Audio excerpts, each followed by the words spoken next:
Morning, everyone. Morning.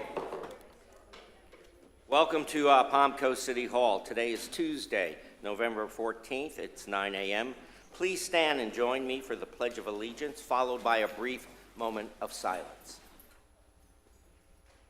I pledge allegiance to the flag of the United States of America and to the republic for which it stands, one nation, under God, indivisible, with liberty and justice for all.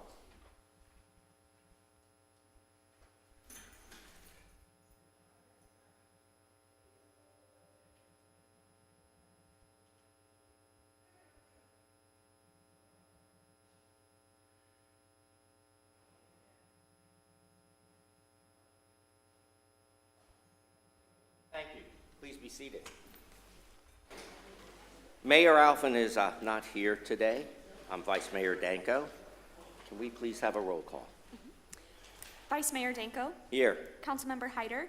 Present. Councilmember Kloufis. Present. Councilmember Pontieri. Present. And Mayor Alphen is absent. Next is public participation. It shall be held in accordance with Section 286.0114 Florida statutes and pursuant to the City Council meetings, policies, and procedures. Each speaker at this time will have 3 minutes at the podium. Please provide your name when you begin.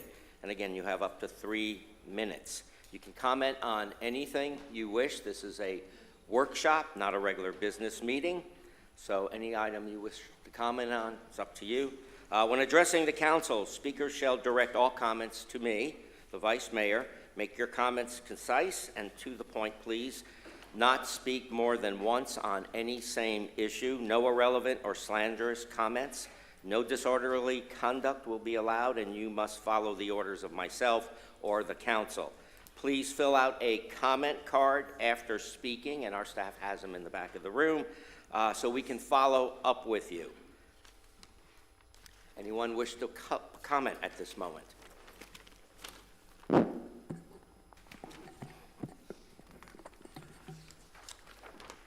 Good morning, everyone. My name is Ken McDowell. I live over in District 2, and I'm here once again to not just request, but demand this city, you folks up there, approve and fund a full forensic audit. The city of Palm Coast has never in its history had a forensic audit performed. Now, some of you may say, what's a forensic audit? Well, I'll read the formal. Okay, a full municipal forensic audit is an extensive examination of a municipality's financial records, accounts, business transactions, accounting practices, and internal controls to detect any fraudulent activities that may have occurred. Well, over the years, since this city's never had a forensic audit performed, guess what? There are certain cultures that have formed within departments, various departments. Those cultures have been allowed to form. There are walls built around some of them. No one looks at our city's master plan anymore. But wait a minute, you're going to look at it and re-examine it soon. But the city master plan has been spit on and trampled on since I've lived it for 9 years. I've been here. The rezonings from R to C to multi to single, everything has gone corrupt, or apparently corrupt. We won't know until a forensic audit is. People say, how are we going to afford it? Oh, that's expensive. You know, it should go back at least 3 years, probably 5.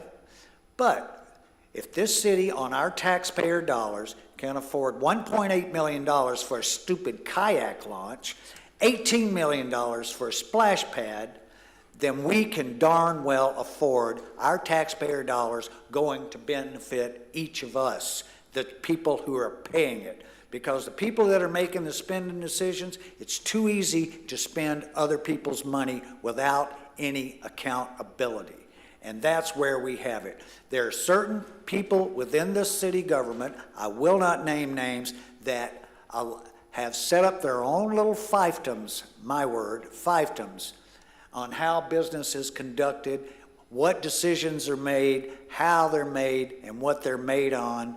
And I'm telling you, we need sunshine on this city government. Let's open it up. And where needed, let's pour some bleach on that, okay, where it's needed. But we need sunshine, and we'll only get it done with a full municipal forensic audit.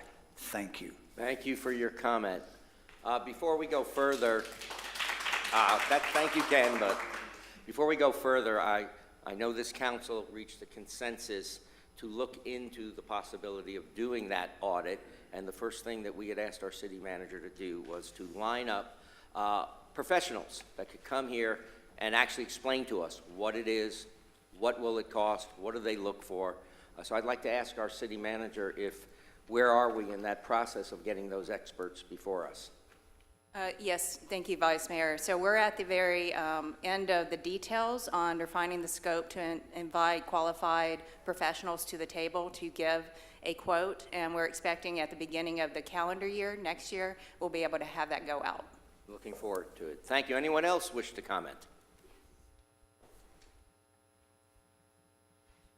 My name is Celia Puglisi, and I live in Palm Coast since 1991. First of all, I want to notice something to council is that these huge, long agendas that this council has to read, that I read too here and there, forever agendas that you have to read to be able to do an educated decision to benefit first all of us, the residents.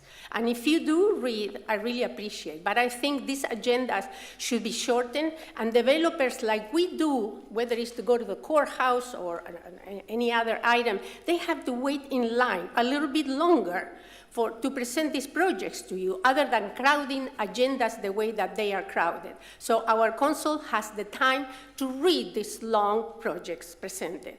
Okay, now, my other thing is the council might have received the video proof of all these semi-loaded, huge trucks speeding up and down on video proof, Florida Park Drive. That, because there is no enforcement. It's a no-truck road, but doesn't matter. A neighbor had a can run over, and the trucking company, she complained, and the trucking company gave her a new can. But it could have been a child, could have been a pet. Anyway, this needed 2 traffic calming islands in Florida Park Drive are needed because now you're going to open a Wawa in Florida Park Drive that will include 200 more vehicles an hour to the 9,000 a day in that street, and it will make it worse. So we need the 2 calming islands and the 3 promised stop signs along Florida Park Drive. One other item, I want to know if the city has really looked into these over backfill lots, which I endured myself 20 years ago, and I fixed it myself. But now everybody can afford because it's very expensive. That issue the city has to look into detail because an owner that I spoke with, she said nothing have happened. So the city needs to do something, our council, for these residents. And one other thing, I hope also the council have received our many emails regarding that number 7 5G tower, 150 feet from our homes, that they have reapplied to the planning department, and we have emailed our council regarding our opposition and why. And we're going to continue all the way as we did with the first tower under Mayor Holland that was deemed not to be built in that location. We need the same thing on this location.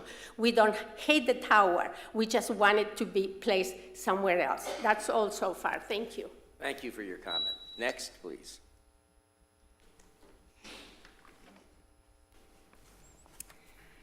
Good morning, Palm Coast City Council. My name is Michelle McKinney. I'm the Vice President of the Flagler County Association of Realtors, here speaking on behalf of the association this morning. Today we're advocating for a proposal that benefits Palm Coast. We urge you to consider allowing realtors to place our open house directional signs with arrows in neighborhoods and the right-of-ways on Saturdays and Sundays between the hours of 6 a.m. and 6 p.m. This change can reduce traffic and confusion in residential areas, helping to eliminate unnecessary slowing and abrupt stopping, trying to locate a property. This enhances the peace of our streets. Moreover, everyone doesn't use GPS systems, and they're not always accurate, especially in our growing town of Palm Coast, which is always adding new developments. To ensure responsible usage of these signs, we propose a QR code sticker system, which we at the association will implement. If the signs aren't retrieved on time, anyone can scan the QR code stickers found on the sign, complete a simple form letting us know where the signs are located. The association will then take the measures to get them removed and fine the corresponding brokerages. However, we don't foresee this being a large issue because realtors value their signs. This is where a good amount of our marketing dollars are spent, and signs cost money. Good signs aren't cheap. This one right here alone costs $25. We use these signs over and over again, and the system will improve the aesthetic of the signs that we see. Since realtors know their signs won't be taken, we'll see more signs like that as opposed to the small signs that you see at Home Depot, Lowe's, stuff like that. Open house directional signs also help speed up home sales and aid in boosting our local economy. A real world example is a home that I personally sold in Jacksonville to a couple that wasn't even looking to buy a home. They saw my open house directional sign at the main right-of-way and ended up purchasing the house. In conclusion, permitting open house directional signs with arrows in neighborhoods and right-of-ways on Saturdays and Sundays between 6 a.m. to 6 p.m. is a benefit to everyone. It reduces traffic, enhances safety, aids accessibility for buyers, and helps stimulate economic growth. Thank you. Thank you for your comment. Next, please. Morning. Good morning. My name is Eileen Adams, and I'm here to respectfully request that the board consider an obscenity code during the amendment time for the signage. I wanted to talk about the Reed v. Gilbert, which is a 2015 Supreme Court case that clarified when the government may impose content-based restrictions on signage. It also requires strict scrutiny should be applied whenever the government restriction on First Amendment protection is content-based. And before we talk about the application of strict scrutiny, I'd like to just say that the unintended consequences of Reed v. Gilbert is the protection that it affords to blasphemous signs. Under Reed, the government cannot restrict obscene language in one type of sign while allowing it to exist in another type of sign that is content-based.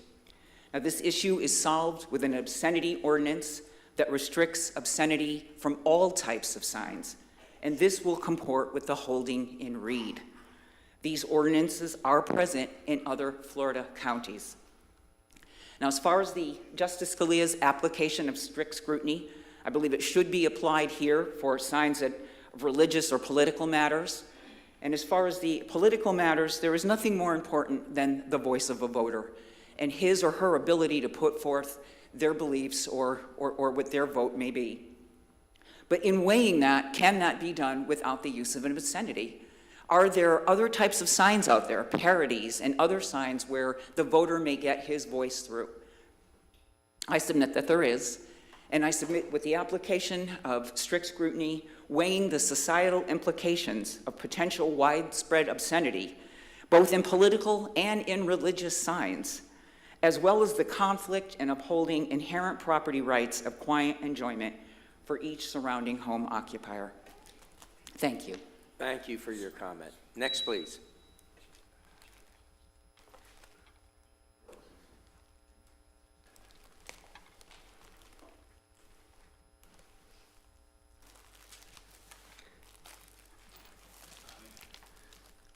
Good morning, Robin McDonald.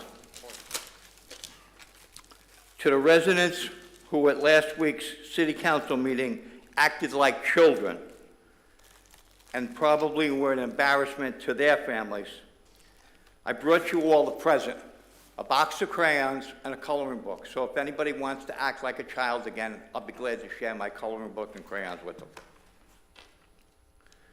To the residents who yelled and screamed at the city council, you all should be ashamed of yourself. Mayor Alphen and the city council is not perfect. They're not even close. There was only one perfect person, and they crucified him and put him on a cross. If you don't think that this city council is doing their job to the best of their ability, as well as all of the directors of the city, you can do one of two things. The first thing you can do is stay home, because we, the people who care about this city and care about these people who sit and run this city, we don't need you. Please stay home. Second of all, if you really don't like the way that the city is being run, do us all a favor, put your house up for sale, and I'll tell you what, I'll help you move. Lastly, Mayor Alphen has been ripped literally apart.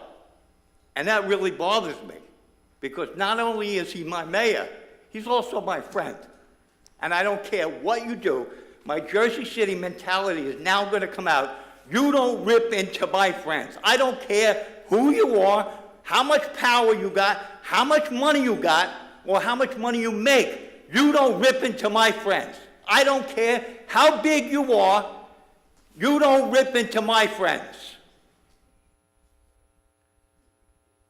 Because the next time that I come to a meeting, and unfortunately I had to leave last week because my grandson has been ill, so I had to leave to take him to a hospital again, but that's a whole different issue. But I promise you, the next person who stands at this podium, and they have their right to do that, and they rip into my friends, they're going to have to come through me. And you don't want to come through me. I may be old, I may be fat, and I even may be crippled, but you ain't going to win. I promise you, you are not going to win. And if you don't like what I say, then you get your 3 minutes up here, but I'm telling you right now, stop picking on my friends. And like I said, and if you really don't like it, run for election, run for office. But you're not going to win, because these people, all of these people, are doing their job. And that's all I got to say today. Thank you for your comment. Next, please.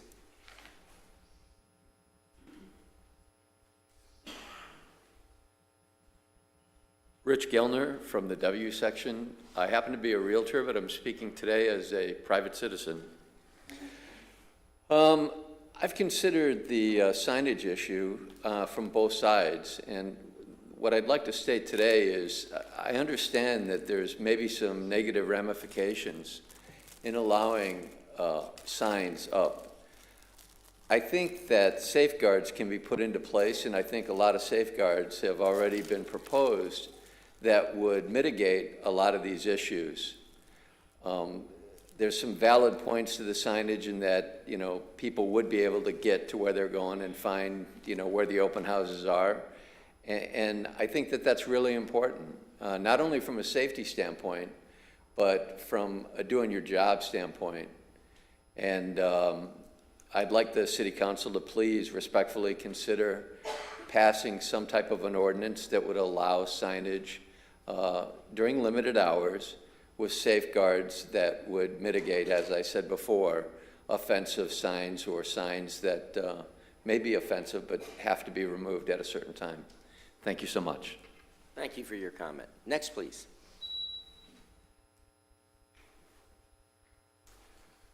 Good morning, Jeffrey Seib. We all can see the substantial number of new homes built and under construction. Prior to this time of investors coming in, buying a property, and putting up a home, most lots were left in a natural condition. On these lots, wildlife flourished. Deer, bobcat, squirrels, rabbits, possums, armadillos, hawks, owls, even the bald eagle could be found in our neighborhoods. Now that is all changing with the scale of new construction. Animals that need dense cover may pass through our yards, but they live in the woods.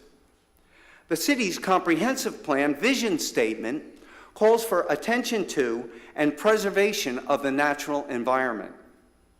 Chapter 6 of the comprehensive plan states that the city will maintain native vegetative communities and wildlife habitats.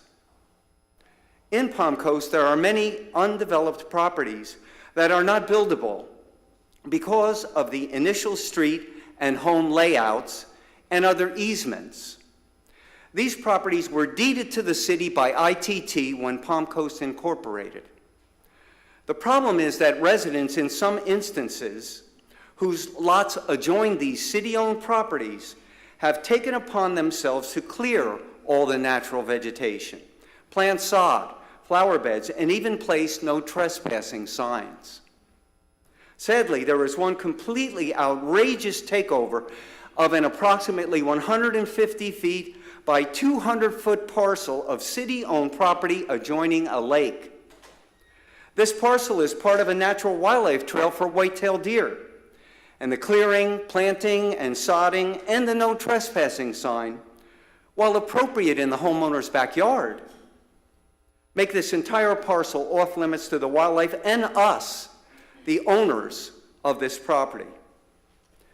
This area is what the comprehensive plan has called, quote, a passive open space, and called to preserve it. The city officials responsible, who may be here today, have been notified, but to date, nothing has been done. This is one area, but it may be happening all over the city. We all enjoy the natural environment, the views, and children love to observe wildlife. We need to get this area back to its natural condition. So just like the homeowners hitting a brick wall with new construction issues, I am appealing to you to do something to keep the city-owned properties that have been in a natural condition forever to stay that way. Keep our city properties natural in our neighborhoods where the wildlife that has always been there may continue to provide us with the enjoyment of their being. Thank you for your comment. Folks, please, if we can show a little respect for the next speaker. Go ahead, ma'am. Carol Ann Stoughton, 13 Putter Drive, Palm Coast, Florida. I recently was cited on a code violation. It is my understanding that code violations, the person making the complaint is to give their name, their address, and their phone number. However, in this case, this was not done. The person directly contacted you, Mr. Danko, and I have researched what you have tried to do. You have sent officials to the wrong address, 15 Potter Drive. Then finally, the code violation was placed on my garage door on the 5th of this month. And the reason for this code violation was my neighbor decided to take his phone down during the night, and I have a dog, and I live directly alongside of Belterre Parkway. So I, at 85 years old and a retired nurse, found some pallets, put them up, good side facing my neighbor, and evidently she didn't like it. Matter of fact, when I first met her, she asked me by political party. I said I was a Democrat, and she hasn't talked to me since. So it is my understanding, Mr. Danko, that you have violated a code of ethics, and I want you investigated as to your interference, and I researched the Code Enforcement Services on the Freedom of Information Act and found that you indeed turned in this violation. I live in District 4 and you live in District 1. I think you have violated the Code of Ethics that you sit before the council members. I also have AFib and I have to hold on to this counter, but this has caused me great distress. I am having a new fence put up. These people took down their fence that was there, and I lived there for 3 years and 4 months before they took it down because they really wanted me to put up a stockade fence for their privacy. So I want an investigation as to your involvement into this transaction that you went and sent a code enforcement officer to my house, because I think you should be out of office. Thank you for listening. Thank you for your comment. Next, please.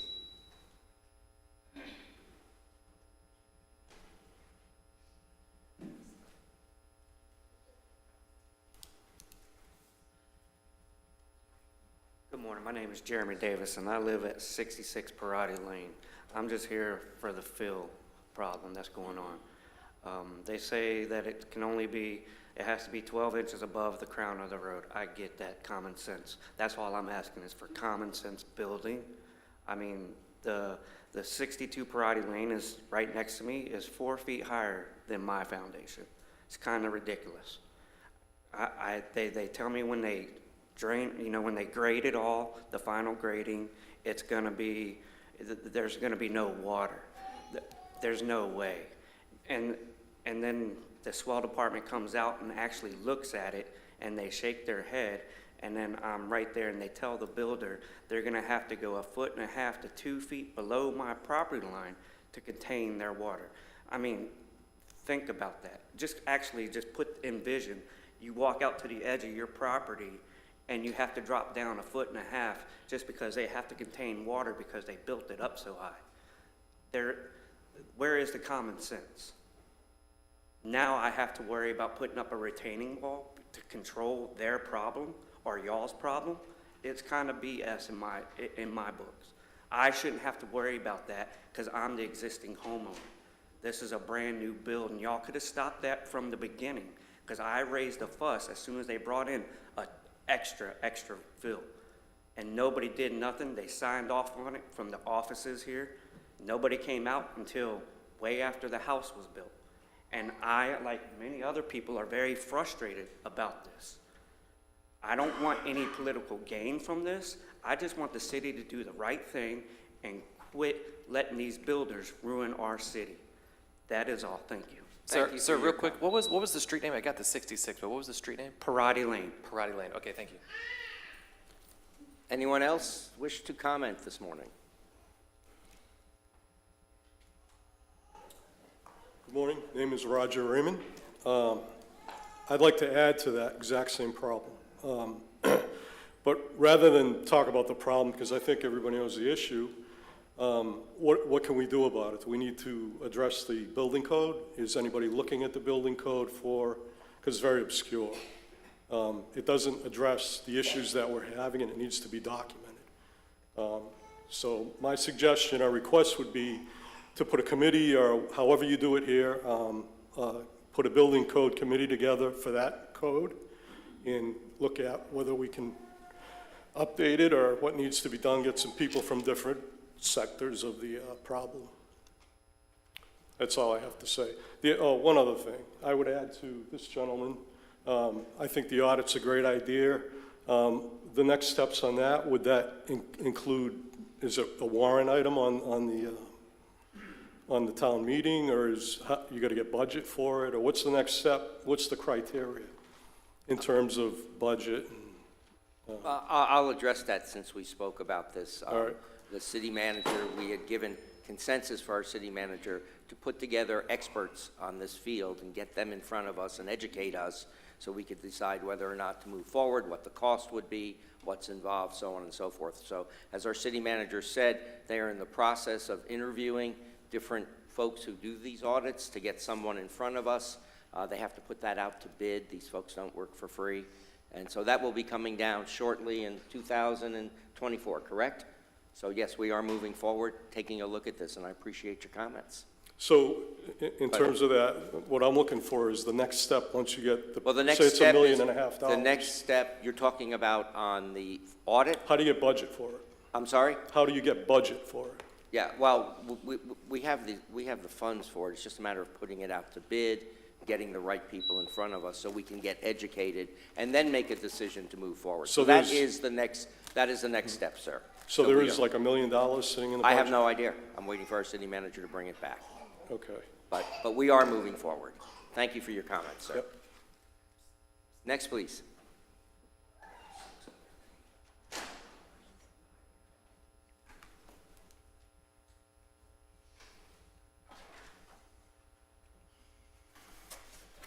Good morning, everybody. My name is Jeff Knotts. I live at 13 Praver Lane, and like everybody else, I got a new building right beside me, and I got a lake in my backyard. Lived there for 4 years, never had that problem until the house got put in. So like everybody else, we'd like to help.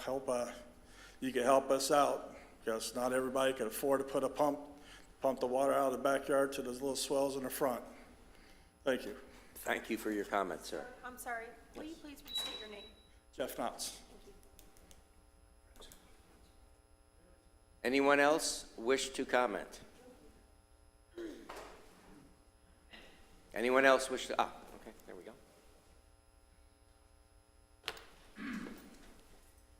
Good morning, everybody. My name is Candace Stevens. I live in District 2. I got an email back from Carly, and I've got one from you since we were all here at the last city council meeting regarding the flooding in our yards. My home is an example of what happens to your yard after the new builds are done, just like Mr. Knotts that just came up, and Darrow that will be up here as well. I just been doing a little research, and I just read about your pillars of priority here in the city council: civic engagement, a sustainable environment, and infrastructure. And my question is, how could anybody know that the water table would be risen in my yard when they tore down all the trees and all the animals' homes and all that stuff on two sides of my yard? I have a double lot because I rescue dogs. So my question is, nobody could know how much rain would come, how much the trees used to suck up and, drink, and how much run off. There's nobody that could tell you that with all these permits and all the building and all that. There's nobody that would know that because we don't ever know how much rain we're gonna get. We go by average, right? So I think what's happening to a lot of us is the water table has risen, and so it's washing away our yards, and that's what's happened to me. It's washed away part of my yard, the new builds, and so now my yard floods and I have a lake in the backyard.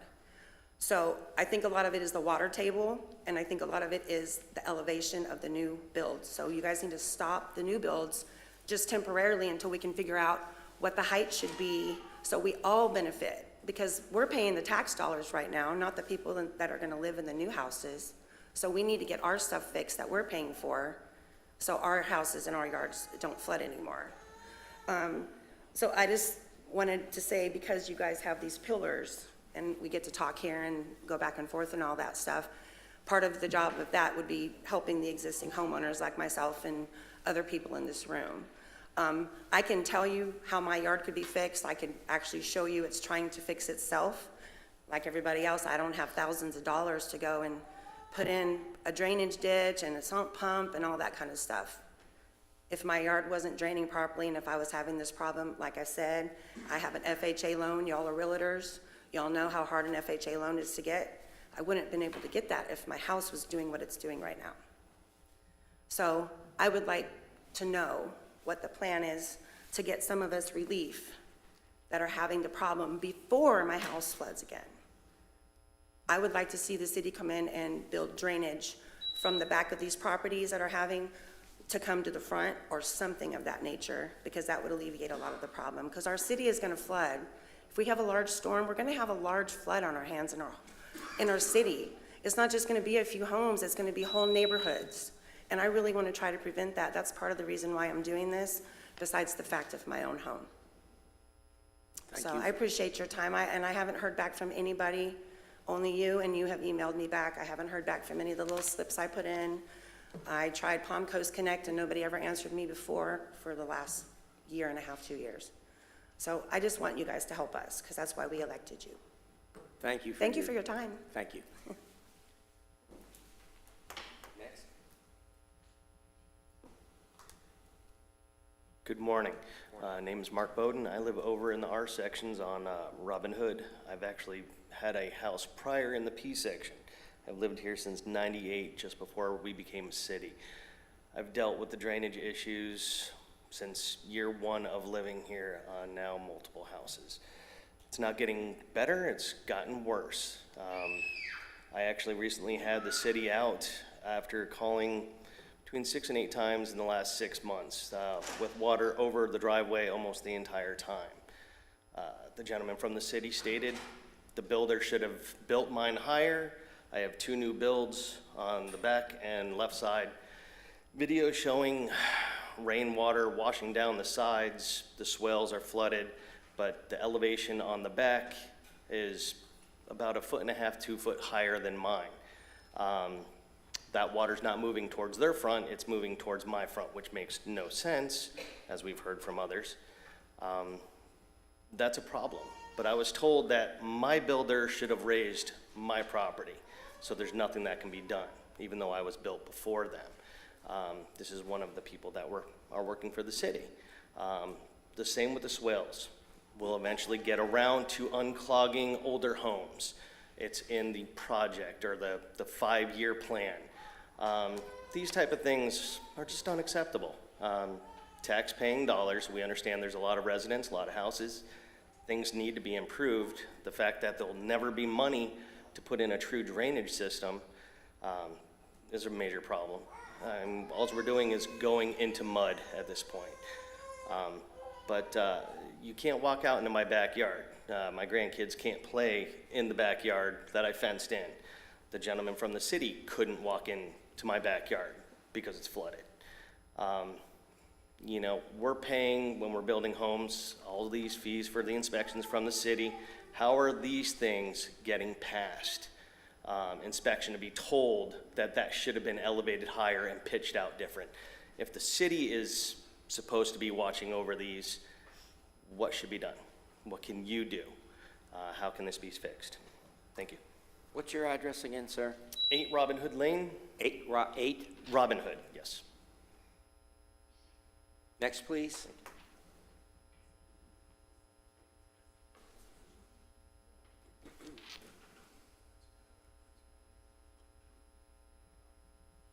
Good morning. Morning. You might want to pull that down, yeah. I am here once again Please just state your name for the Oh, record. my name is Mara Worth. I live on 96 Birchwood Drive. I am here once again to appeal my case and the many other citizens that have found themselves in a similar circumstance.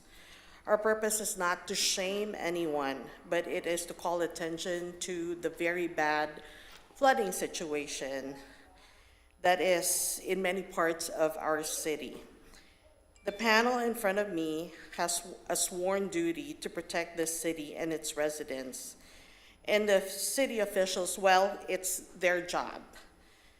Don't you think big business and special interest comes second to the welfare of your constituents? Don't you think that the city, the people of this city deserve the respect and care that they pay you for with their hard-earned money? When you allow building with no height restrictions, it automatically puts the current residents at a disadvantage, and they are left with no recourse. The head of stormwater and engineering told me that it is not the builder's responsibility to provide proper drainage when they build, but instead it falls on the existing homeowner. Where's the fairness and decency? Are the citizens of Palm Coast supposed to pay for the lack of regulation from that department? They are now claiming that they are reviewing those regulations, but what about the people that have already been harmed by this? Are we just supposed to continue paying our taxes and be left to deal with our situation on our own, even though the problem was not of our own making? I ask you this because it has come to my attention more and more every day since I started this so-called crusade. I just want things to be right for everybody in the city. I love this city. I care about the people and obviously the city in itself. So I hope that this issue be taken seriously and somebody has to do something about it sooner rather than later, because building just continues. I'm being told constantly we can't do anything about it. It's an ongoing process. The house next to me went up in less than 3 weeks. It's that fast. I have never seen a house go up that fast. So you can just imagine. So anyway, thank you for your time. And I also want to say, let's do a forensic audit. That should, there should be full transparency. So thank you for your time. Thank you for your comment. Next, please.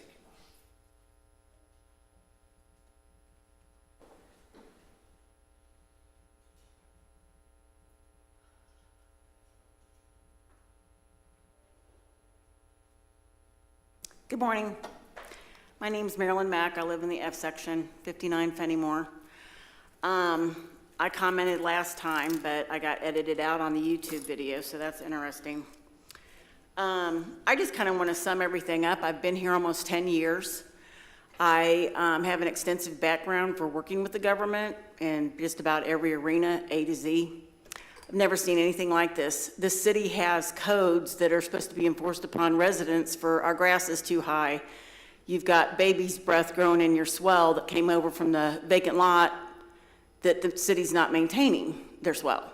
I've had that issue myself.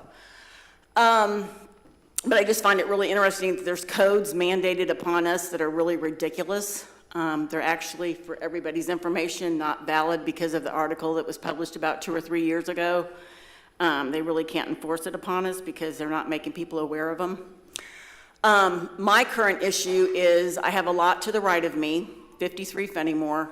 They cleared the lot last year, 14 months ago, and the subcontractor for Signage encroached across my property 6 to 8 feet. They tore up the root systems for 2 very tall pine trees. They tried to cover that up with sod. They made holes that are 10 to 12 inches deep that are still there. I have roots protruding out, and my whole property line on that side is uneven with dips and ditches, and it's unsafe for me. I've been working on this for 14 months with the city, with the contractor, and nothing has happened. I just get mouth. I just get words of what I want to hear, that it's going to be taken care of, but yet here we are, almost 15 months later, and it's not resolved. I'm probably not very well known here in the city, but I won't stop till it's corrected. It's not coming out of my pocket to fix it because I didn't cause it. So whatever I have to do, I'm going to take care of it and have it done that way. But to just sum everything up, that's what I don't understand about this city. We have all these regulations for the residents, but yet the city is running and doing whatever they want, and there's no accountability.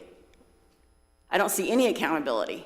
And actually, if a government entity, an agency and city is running right and all your I's are dotted and your T's are crossed correctly, we shouldn't be standing here. We shouldn't have this encroached upon our personal lives to have to deal with this for 14 to 15 months. What I see is that it started about 1.5 years, 2 years ago. The city started and they removed that you didn't have to have a 5-foot easement between the lots. That's what started it. Because if y'all had not removed that regulation, this couldn't be happening, that they would be a foot taller than our lots, which is also my problem. My time's up. You have 10 more seconds. I got 10 more seconds. I support a forensic audit, 100%. Thank you for your comments. Thank ma'am. you. Next, please.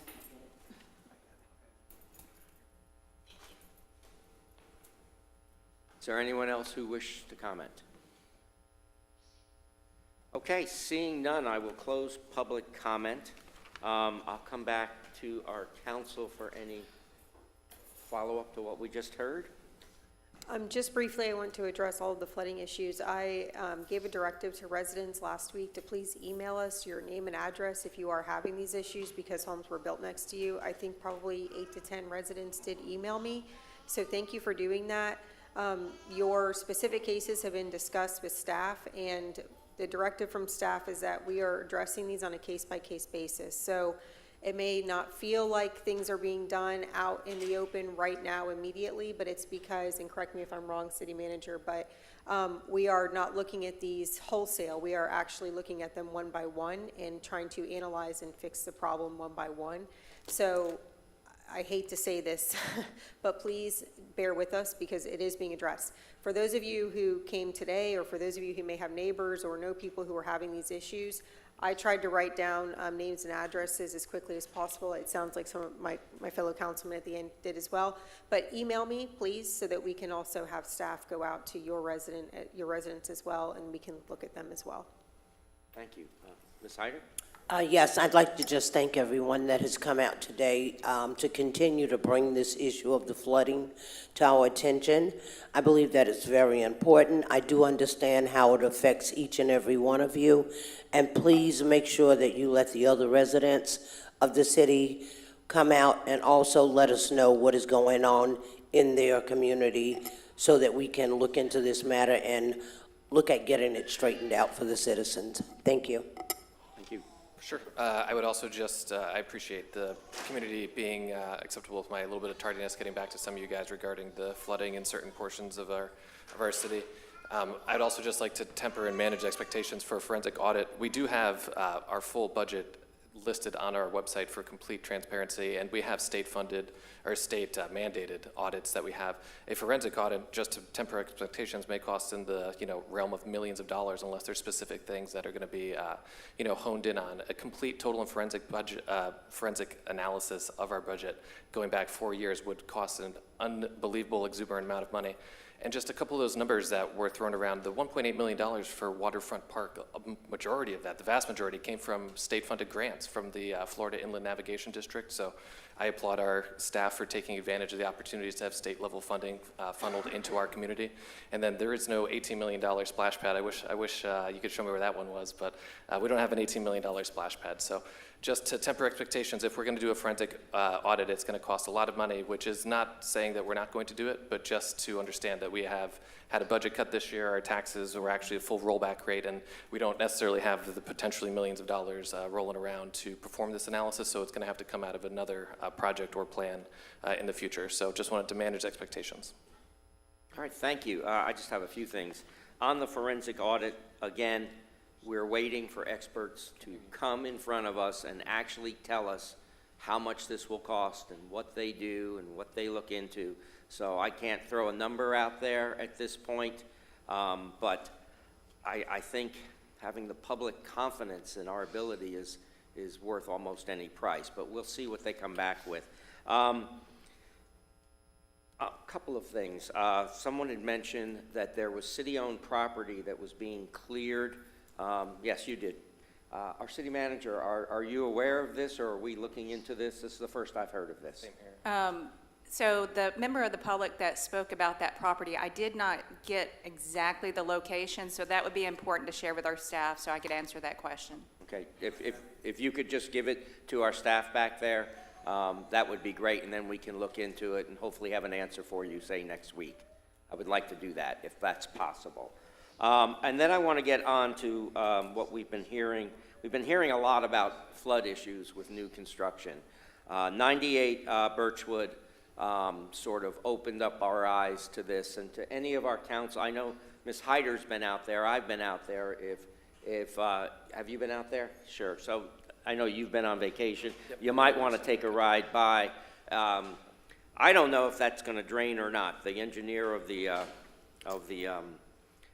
developers claims it will. That same engineer offered myself and the residents a written legal guarantee, and he was going to have the owner call me on Friday and discuss how we go about doing that. I never got a call, and I'm not surprised. The owner doesn't live here. It's outside of Miami. But I've heard from so many people, and I've seen the Facebook page of Flooded in Flagler, and obviously we have a problem, and we're going to have to deal with this problem. Now, I know our staff has been working on some technical changes. I'd just like to know where we're at, Ms. Bevan, on those. So one member of the public was very thoughtful of yielding a recommendation of having a committee put together. And so our technical staff internally are going to put together a task force. We have a very impressive, to council's accolades, of funding a aggressive stormwater program. that we actually have a very good foundation to this task force through our floodplain management activities. So we are taking this very seriously. We're having a meeting today to Councilmember Pontieri's point, case-by-case basis, because the conditions are different throughout the city. So, and especially, I would just put this as a final comment, if you have history of flooding in your home, contact the city. Because if you don't have flood insurance, we don't know that you had flooding in your home. So we want to encourage that engagement as part of this process and this opportunity. Go ahead. May I just, as city manager, if we could have staff inventory when the properties are being looked at, what can be done so that if it needs to come back to council as a financial initiative or commitment, we can look at, and I'm just throwing out numbers, these are completely arbitrary. Let's say we have 50 homes that this is an issue at. And 20 of them can be fixed with a drainage system that drains to the backyard. If we can inventory that, that would be helpful, I think, so then we can get a full assessment as council as to whether or not that's something the city does in fact need to take on because of insufficiencies in our previous code, or if it's something that we need to look at other alternatives for. I appreciate that, council member, and yes, we do have the foundation for work orders and those type of documentation to be able to easily inventory that. And again, either reach out to staff directly, council, or use Palm Coast Connect to log these concerns so we can track these and be accountable to those. I guess what I would like to see, and having been out to some of these homes, we've got to do something about the elevation issue of just being able to dump a lot of fill and put a castle on a moat, as far as I see it. It's something you wouldn't want next to your home. And I wouldn't want it next to mine, and I know you folks don't want it next to yours. I'd like to see us move as quickly as possible addressing this issue. And I know that can be a little difficult at times, but we're dealing with people's homes in our community. And I think speed is of the essence here, to come up with a solution and then see what we can come up with to help some of these folks. And Vice Mayor, I appreciate that, and we had a conversation about that specifically, and you're aware, but I'm not sure if all council or members of the public are aware, that we have been actively looking at our manual, per se, just for a basic term, to look at not just elevation, but look at comprehensive approaches. Yeah, and I know it's difficult with the different types of lots we have and everything. It's not an easy task, but we have got to come up with some sort of solution that addresses these issues. So again, I encourage council to visit these other properties. I've seen some of the other properties and take a look for what these folks are actually dealing with. I want to thank you all for coming out. I know on the signage, we will be addressing that later on in this meeting, and so I appreciate you folks from FCAR coming out too. If I may, Vice Mayor, really quickly, just on the flooding issue, have we talked to the county about any, excuse me, any ordinances or codes that they have as far as maximum height? Because it's my understanding that if we as a city don't have something, we can implement from what the county already has in place. I do not know that answer, Councilmember Pontieri, but I know that our code, our land development code, is tailored to our community. So as you know, we have a very unique stormwater system, and conditions may vary drastically for the county, but we can definitely look into that just for a reference point. It may just expedite the process, because if they already have something that is drafted and that can easily be kind of conformed to city regulation, it may just help the process along. I will say, just a token of our collaboration with the county is that we are working together on a countywide vulnerability assessment. So we are taking flooding very seriously, and not just today, but for the long term and the best interests of our communities. You're welcome. And if I can just piggyback that one more time, I heard someone earlier reference the 5-year plan for our swale maintenance program. Since our community has so many literal miles of swales, we do project and monitor through our GIS systems where swale maintenance has occurred and where it's going to be occurring. So I know that it may seem wild that we have a multiple year outlook for where our swale maintenance program is going to be heading, but we do, and that is available online. So you can see when last time your swales were maintained and when they're on the projected schedule to be maintained further. So that is a tool, although the dates are such an expansive range of years because of the amount of miles that we have for swale maintenance, that is available, and I heard someone reference that earlier. All right, thank you very much. So let's move forward. Our first presentation is our utility rate study this morning. Gentlemen? Good morning, Vice Mayor, Council, citizens, utility ratepayers. Stephen Flanagan, your utility director, here today with Mr. Eric Rao from Stantec Consulting to present to you the utility rate study analysis. I will attempt to provide a good overview of our organization, facilities, needs, capital, and system expansion highlights.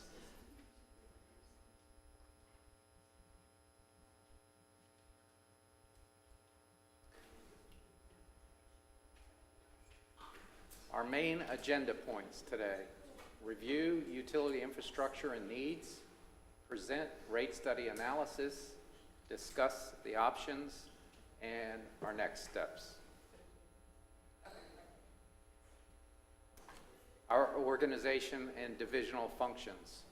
We are broken down into several different divisions within the utility department. Could you just move that mic a little closer? Certainly, Vice Yeah, as Mayor. close as you can Is get. that better? Yeah, it's much better. Thank you. Thank you. And that's for the folks watching online. Thank you. Yeah. Appreciate it. Many divisions within our organization. Wastewater treatment operations. This handles both of our wastewater treatment plants and reuse. Wastewater field operations.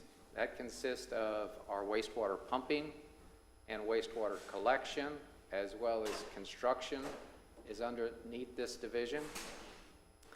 Utility development review.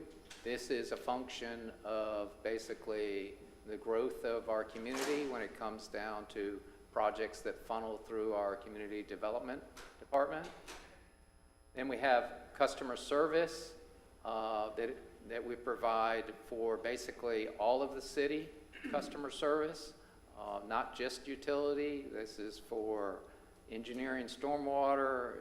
It basically handles all customer service needs, from transportation to anything, basically.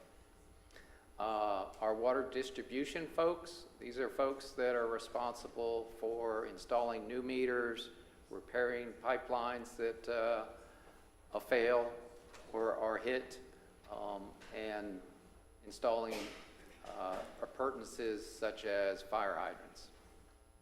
Then we have our management division that is made up of myself and Mr. Roussel, our deputy director, as well as administrative coordinator and inventory.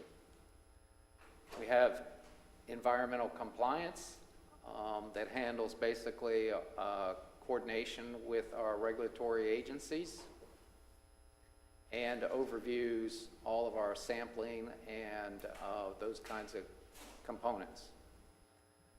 Water treatment operations. Water treatment operations is headed with 3 different water plants, water plant 1, 2, and 3, and it encompasses water quality as well. That makes up the majority of the utility. This slide is basically some pictures of our main utility office location at 2 Utility Drive. The majority of the management staff is housed here. Our inventory for new installs and repair and replacement parts and that sort of thing is housed here. And most of our field operations staff works out of this location. Water treatment plant number 1 is our oldest water treatment facility. It is currently underway in beginning a process of an evaluation to determine how we would best utilize the facility in the future, when we might need to transition over to a new treatment method and/or location of that facility. The plant uses an older method of treatment based around lime softening, which may not meet Florida Department of Environmental Protection regulations in the future. Water treatment plant number 2 currently is permitted for 7.58 million gallons a day and will not require any major capacity expansion in the next 5-year window. We are currently working on the design improvements of an additional ground storage tank and a secondary sludge thickener. This is a membrane treatment facility with additional lime softening utilized to nearly make full use of the complete raw water supply to the plant. Water treatment plant number 3 was originally placed in service in 2008 at 3 million gallons a day. This facility was master planned to be able to be expanded to 9 million gallons a day when the need occurs. We are looking to expand this facility using fresh and brackish water supplies currently. It currently uses only shallow superficial aquifer water supply for its raw water supply to the plant. This facility would be one of the 3 water treatment plants that we are looking to expand capability in the current 5-year plan to meet the community's growth needs. And just to clear that up, this is the facility that we would be expanding capacity in the next 5-year window. Water quality. Our water quality division goal is to meet all state and federal regulatory requirements while providing the community the best quality water possible. We do this by monitoring the water quality, flushing the system when needed, sampling and testing to assure safe water standards are met. Adding to our raw water wellfield system is a key part of our current plan to add capacity to the water supply and distribution system. We currently are working on constructing 3 new wells to supply water treatment plant number 1 with additional raw water supply. We are working with the property owners at the western city limits to plan for the new community to the west while coordinating with them to assure that our entire community's needs are met when it comes to water and wastewater services. We will be working with the St. Johns River Water Management District to obtain additional state approval for pulling additional water capacity out of the ground in the future to stay within our consumptive use permit with the district. As you might see from some of these numbers on this slide, our technicians handle many service requests monthly. Handling service requests for over 50,000 accounts requires a high degree of employee resources. This division currently has 19 employees that provide these types of services. The utility is very proud of the service that is provided to our customers and citizens. We have won many awards for our employees' knowledge, produced water quality, water taste testing, and safety-related awards. We strive to serve all customers well with respect and pride. Wastewater treatment plant number 1 was previously scheduled for capacity upgrade in 2031 based on the capacity analysis report, but due to the increase in growth patterns over the recent 5 years, it was determined that we need to advance the capacity upgrade of the facility. The latest analysis report advanced the upgrade to fiscal year 2027. Council recently approved the initial pre-engineering design for that expansion. The time frame from early design beginning to construction completion of a large-scale project like this will be roughly 4 years. This is a vital project to provide for our system and community growth. It is also important as it provides for the infrastructure improvements that allow our building industry to continue to provide for many jobs in our community. Much of our building growth is from infill lots that were platted back in the 70s and 80s. Wastewater treatment plant number 2, located in the northwestern portion of the city, is currently under construction to provide for additional plant capacity, going from 2 million gallons a day to 4 million gallons a day. The service area for this facility has several new subdivisions located north of Palm Coast Parkway along State Road US 1 that it provides service to. The facility's construction is expected to be completed in late calendar year 2024 at a cost of roughly $30 million. Disposal of treated wastewater. In 2008, the city upgraded its wastewater treatment plant process, built a trunk pipeline system along Old Kings Road to the north and south, and started in the reclaimed water retail sale business. We now serve subdivisions such as Hidden Lakes, Toscana, Grand Landings, the entire town center area, and the new subdivisions starting up along US 1. Providing reclaimed water to the community is a big benefit in many ways. It reduces the overall use of potable water for irrigation.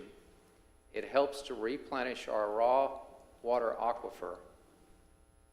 It lessens the need for the utility to acquire additional lands for effluent disposal, and it aids us in our conservation efforts, thereby providing us conservation credits with our St. Johns River Water Management District consumptive use permit allocation of the aquifer resource withdrawal.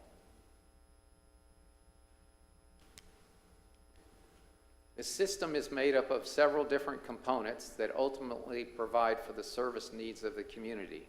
Some of these components include 800 plus miles of wastewater pipelines, 800 plus miles of water mains, over 55,000 water meter services, over 4,000 fire hydrants, 165 wastewater pump stations, over 16,000 PEP units, 3 effluent disposal sites, and 1 effluent pumping facility. In this slide, you see just a few of our proud employees doing their daily work functions.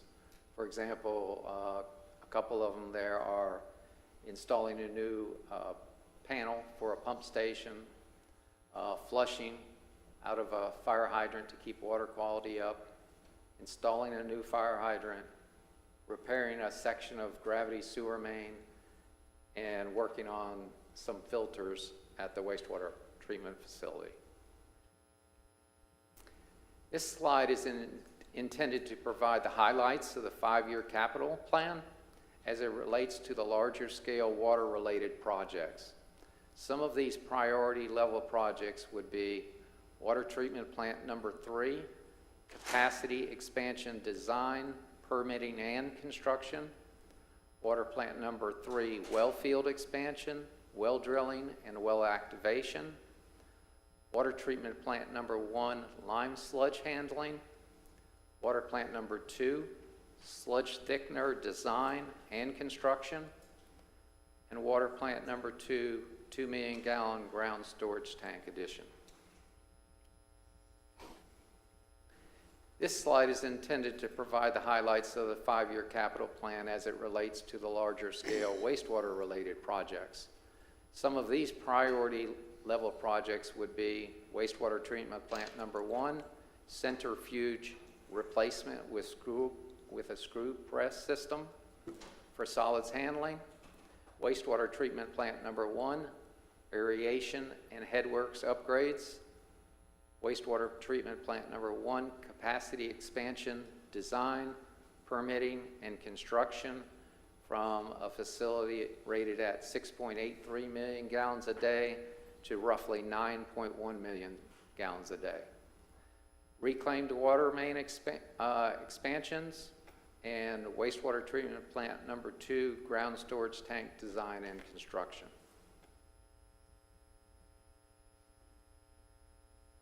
Our customer service division supports utility operations and handles calls and cases for many other departments.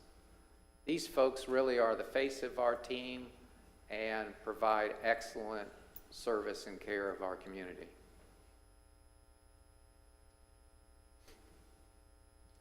As a public water purveyor, it is our responsibility to protect the environment. At the end of the day, the environment is what provides us the resources we need to provide our best quality service to our citizens and customers. We take this responsibility seriously, and we understand our responsibility to abide by the rules and regulations that our governing authorities stipulate. These rules and regulations, however, come at a cost, and they must ultimately be borne by our ratepayers. We work to do our best at holding down these costs while informing our customers what they can do to conserve water and our resource, which can help lower their monthly payment. At this time, I would like to turn the presentation over to Mr. Eric Grau, Principal with Stantec Management and Technology Consulting, to go over the complete analysis of the utility rate study and its results. Please welcome Eric with me. Before we do that, I just want to check with my fellow council members if they have any comments or questions at this point. Certainly. I do, Vice Mayor, however, I'll wait till after the utility rates today, because I think they're going to be related to that. Okay. All right. I was fortunate enough to get this presentation yesterday, so this is a recap from yesterday, but I will potentially have questions for our specialist. Thank you. Go ahead then, please.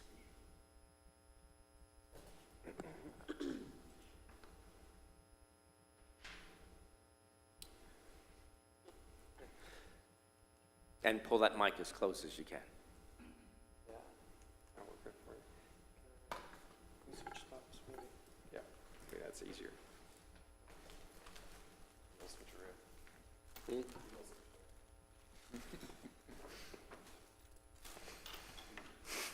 All right, good morning. As mentioned by Mr. Flanagan, my name is Eric Grau. I'm a principal with Stantec's Management and Technology Consulting Practice.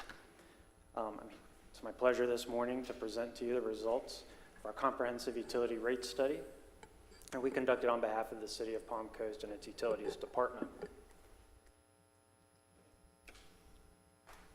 And so I first want to thank you ahead of time for bearing with me. We're going to cover quite a bit of ground in this presentation. It's kind of starting off at the top. What is a rate study? Well, it's a series of connected investigations where we're asking how much rate revenue is necessary to fund the identified requirements of the utility system over a specified period of time. So are the rate revenues generated, are they sufficient to cover the annually recurring operating and maintenance costs of the system? Are they sufficient to cover the requirements from a capital improvement perspective, both with annual, in terms of funding annual renewal and replacement, but also funding expansion of the system if needed? And are the rate revenues sufficient to satisfy the financial objectives and policy objectives of the utility? For example, you have certain debt service coverage requirements per your outstanding bond covenants.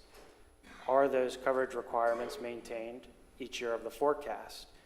Likewise, you have a requirement to maintain a minimum operating reserve fund that's equal to at least equal to 2.5 months of your annual operating budget. Is that parameter achieved during each year of the forecast? And then we want to know from whom are we collecting our rate revenues? Are the rate revenues for each service recovering the appropriate share of revenue necessary to provide that specific service? So for example, are our water rates sufficient to cover the cost of providing water service? Is it under-recovering, over-recovering? To what degree? Is there any kind of cross-service subsidization we may want to address? And then how to collect these rate revenues. Are the rate revenues or their structures simple and sustainable? Are they collecting revenues proportional to the cost allocations that we determined in that cost of service analysis? do they balance affordability and other financial objectives of the utility and the city? So over the course of this presentation, it basically breaks down into 4 components. Each component is a kind of standalone analysis.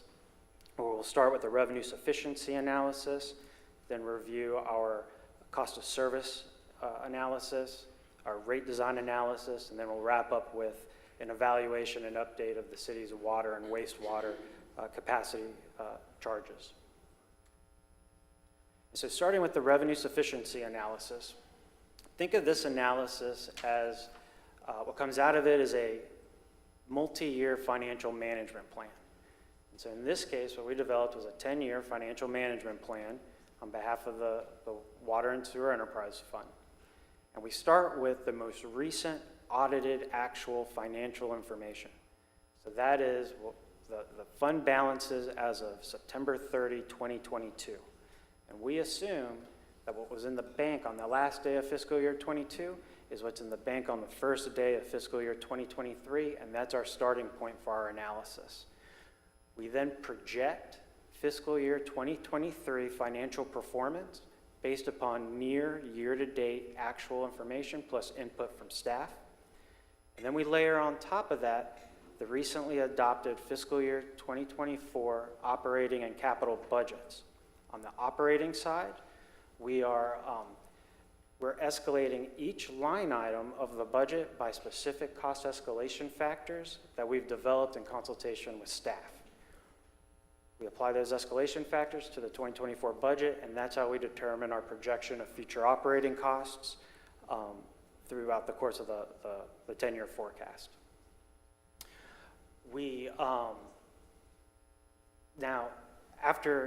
And we also rolled in the current 10-year capital improvement program.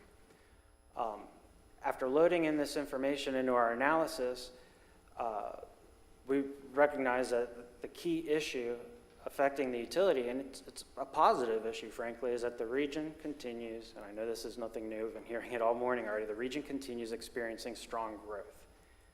And that's a positive from a rates perspective, because that growth is going to promote economies of scale. It's going to be of a benefit to the existing ratepayers. However, you reach a point where, as Mr. Flanagan has just expressed, we start to hit a capacity limitation. And so significant capital investment is required in the near term in order to serve this growth that is planning to come. So throughout our 10-year forecast from 2024 to 2033, our analysis includes about $635 million of identified capital spending needs. Over the immediate 3-year period, that's about $225 million. Now, of that $225 million need, we've identified approximately $17 million of federal and county grants available for specific projects, as well as $27 million of proceeds from a low-interest state revolving fund loan that was issued right before the start of our study that had about $27 million of proceeds specifically for the wastewater treatment plant number 2 expansion. Now, with that new capital, with that expansion of the system to serve growth, requires additional personnel and equipment costs in order to operate and maintain this growing system. By 2028, well, let me back up. So we start with our 2024 operating budget. We then layer on top of that anticipated additional costs per the CIP to the point where by 2028, we've added about $6 million in additional new operating costs that will carry forward into the future. Combine that with higher inflation to key utility operating inputs, such as personnel, chemicals, and power, which are like 3 of the biggest expenditures to the operating budget. When you combine that all, what we have is currently annual operating requirements of about $40 million today. By the end of our 10-year forecast, we get up to about $70 million based upon this projection. Now, the city's current practice is to adopt each October 1st a rate increase that is tied to the year-over-year change in the U.S. Consumer Price Index. Now, that over the past 10 years, that's averaged around 2.7%. In recent history, it's been much higher. I want to say last year it was about 9%. But prior to COVID, CPI struggled to hit above 2%. So if we look at an average, it's about 2.7%. Now, within the US CPI, there's about 200 baskets of other indices that make up the US CPI. And one of those is the Water and Sewerage Maintenance Series. It tracks the change in price to a consumer to their water and wastewater service charges. Over the past 10 years, that series has averaged about 3.9%. So what I'm showing on this slide here is a chart of the projected year-end balances for the operating fund. The blue bar represents our projected year-end balances. The black line... I'm sorry, excuse me, you said 3.9% on the CPI?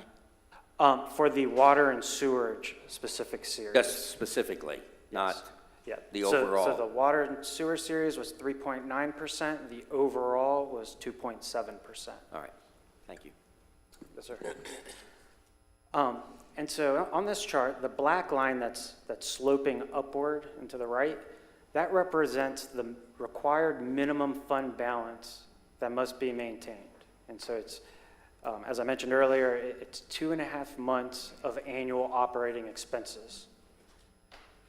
If we assume a 3% annual rate adjustment each October 1st, that means that our fund balances by fiscal year 2025, or by next year, will fall below our minimum required balance of 2.5 months.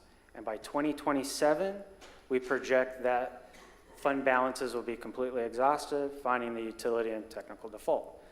I ran this at 3% per year. I also ran it at 4% per year, and the story doesn't change. And so what this tells us is that to fund the near-term capital program, we need significantly greater near-term rate adjustments. And so what we've prepared are two scenarios for consideration that both achieve similar, nearly identical financial results. They fund all of the identified operating capital debt service requirements of the system. They satisfy that bottom chart on the screen right now. That is that same chart we just saw on the preceding slide, but assuming scenarios 1 and scenarios 2. Scenario 1 is the blue bars, scenario 2 the green bars, and you can see that under both plans, we would maintain at least that minimum fund balance target. And we would maintain and preserve debt service coverage each year under both plans where net revenues will exceed annual projected debt service coverage by at least 2 times. The requirement's much lower. I want to say it's 1.2 times, but these plans are predicated upon the use of future debt to help fund capital. And so if we're going to be going to the market, eventually, potentially in the future, we would want to show a level of debt service coverage that's at least 2 times, where net revenues is at least 2 times our debt. Both of these plans would achieve that. And both of these plans would return us to inflationary type increases by fiscal year 2027, assuming approximately $275 million worth of long-term borrowing starting in fiscal year 2025. And so these two scenarios, the first one, let me back up. So it's in total, in the near term, we need 18 to 18.5% increases to our rate revenue to fund the identified requirements. Scenario 1 assumes we stay on our typical October 1st schedule of rate adjustments, and what would be needed at that point is 12.5%, followed the following October 1st by 6%, and then by fiscal year 2027, we can return to something more inflationary. Our analysis assumes 3.75%.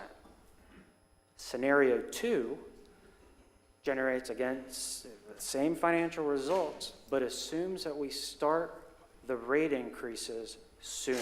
So instead of waiting till October 1st for that 12.5% increase, we would do a mid-year adjustment this fiscal year, and 6 months sooner, implement a 6% rate increase, April 1st.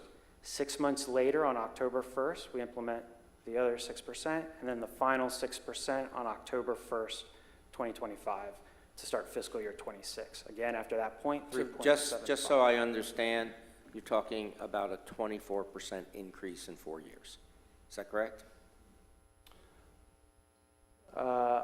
Yeah, a little bit less, about 22% over 3 years. So really, it's 18% over the next 2 to 3 years. 18% over the next 3 years. Yes. Okay. After which point, we could then drop to inflationary type increases. My question would be, the inflationary type numbers that we're seeing fall far below the cost escalation of chemicals for our wastewater plants' needs. In what scenario are we accounting for that? Because if we continue to account strictly just for the inflationary numbers, we'll find ourselves potentially in a situation like we are today, where other costs have escalated far beyond the covering of the 6% increase. Have you guys adjusted the model for which you are extrapolating out these results to have an increased expansion of expense for those type of chemicals? And I know that's like an impossible thing to account for, or else we would have been stockpiling, chemicals in our garage, like I told Steve yesterday. But is that something that you guys take into account? And if so, I would just like a high-level summary of how, because it seems like it would be a very difficult thing with the inflation numbers being 6%, but some of these chemicals have doubled as far as cost-wise, so. Yeah, and like overnight, they doubled. Correct, yeah. So, as mentioned earlier, we evaluate every line of the budget and assign specific cost escalation factors that we've developed with staff. The 2024 budget has embedded within it a lot of these significant increases that have already occurred. But going forward, the weighted average increase of our entire budget, when we include personnel, chemicals, but then also like just the staples, or, the small stuff, averages out to about 5.5% per year, year over year, not counting the additional personnel and equipment that would be incremental as a result of the CIP. But just steady state, we're looking at 5.5%. The reason something less than that long-term would work is because of the strong, sustained growth of the region. Understood. Because of economies of scale and things like that. Sure, yeah. I mean, if your revenue base grows 1% year over year, that's effectively a 1% rate revenue increase. Gotcha. By the way, Mr. Kloufis, you haven't seen what I have stockpiled in my garage. That's true, You're that's welcome true. to come. Yeah. But I do have a question, though. These projections are based on what's happening, what we know at the moment. We don't have a crystal ball. We don't know, honestly, I assume some of this is related to the cost of fuel and moving stuff across the country. We don't know what's going to happen to our economy after the next presidential election. And I myself am very, very optimistic that we may see a turnaround on these sort of things and prices start to come down again. So we're kind of using a crystal ball, for lack of a better term. And I'm not sure I want to dump a rate increase this significantly on our residents that fast until we know where we're headed down the road, because this could change. And if we were to do something like this, would we be lowering those rates if the economy changed? Or would we just take advantage of what we were now charging and not lower those rates? So that's a concern that I have, but go ahead. Sorry, I have a question If you about have something, this, sure, please. since we asked questions on this slide. The top of this says near-term rate increases needed to fund capital program. So are these increases based on funding the capital projects due to growth only? Generally speaking, yes. Okay, thank you. Without the capacity expansion capital programs and the additional O&M and equipment necessary to run that capital, inflationary type increases, continued inflationary type increases would probably work. So yeah, these near-term increases would be so that we could begin to fund the significant increases to the capital program. Thank you. Go ahead. Okay. So again, the difference between the two scenarios is really when we would begin the increase. And there are, as we'll see on subsequent slides, we have solutions to address some of the burden to some certain customers. But this slide's a busy one. Basically, at a high level, what it's telling us is that under scenario 1 or 2, in each year, the results from the perspective of debt coverage and future borrowing needs are approximately the same. But what I want to focus your attention to is what I've highlighted with the kind of the orange square, and that is the typical bill. So the typical customer in the city of Palm Coast is a single-family residential customer paying a water and wastewater bill using 2,500 gallons a month. That typical customer's bill today is $71.09. If we assume a 12.5% increase on October 1st, that becomes $79.97. Under scenario 2, if we did a 6% increase in April, the bill today of $71.09 increases to $75.35. And after that second 6% in October, the bill is $79.87, or about 10 cents less than if we waited till October to implement the larger increase. And that relationship would maintain throughout the remainder of the forecast. And so the key takeaways from this revenue sufficiency analysis, again, significant capital investments required to serve growth. To fund that capital, the current practice of indexing to the U.S. Consumer Price Index will not be sufficient. And so two scenarios or options that get us there are scenario 1, adopting a 12.5% increase next October, followed by 6%, or scenario 2, we start April 1st with a 6% increase, then again the following October 1st, a 6%, and then the final 6% on October 1st, 2025.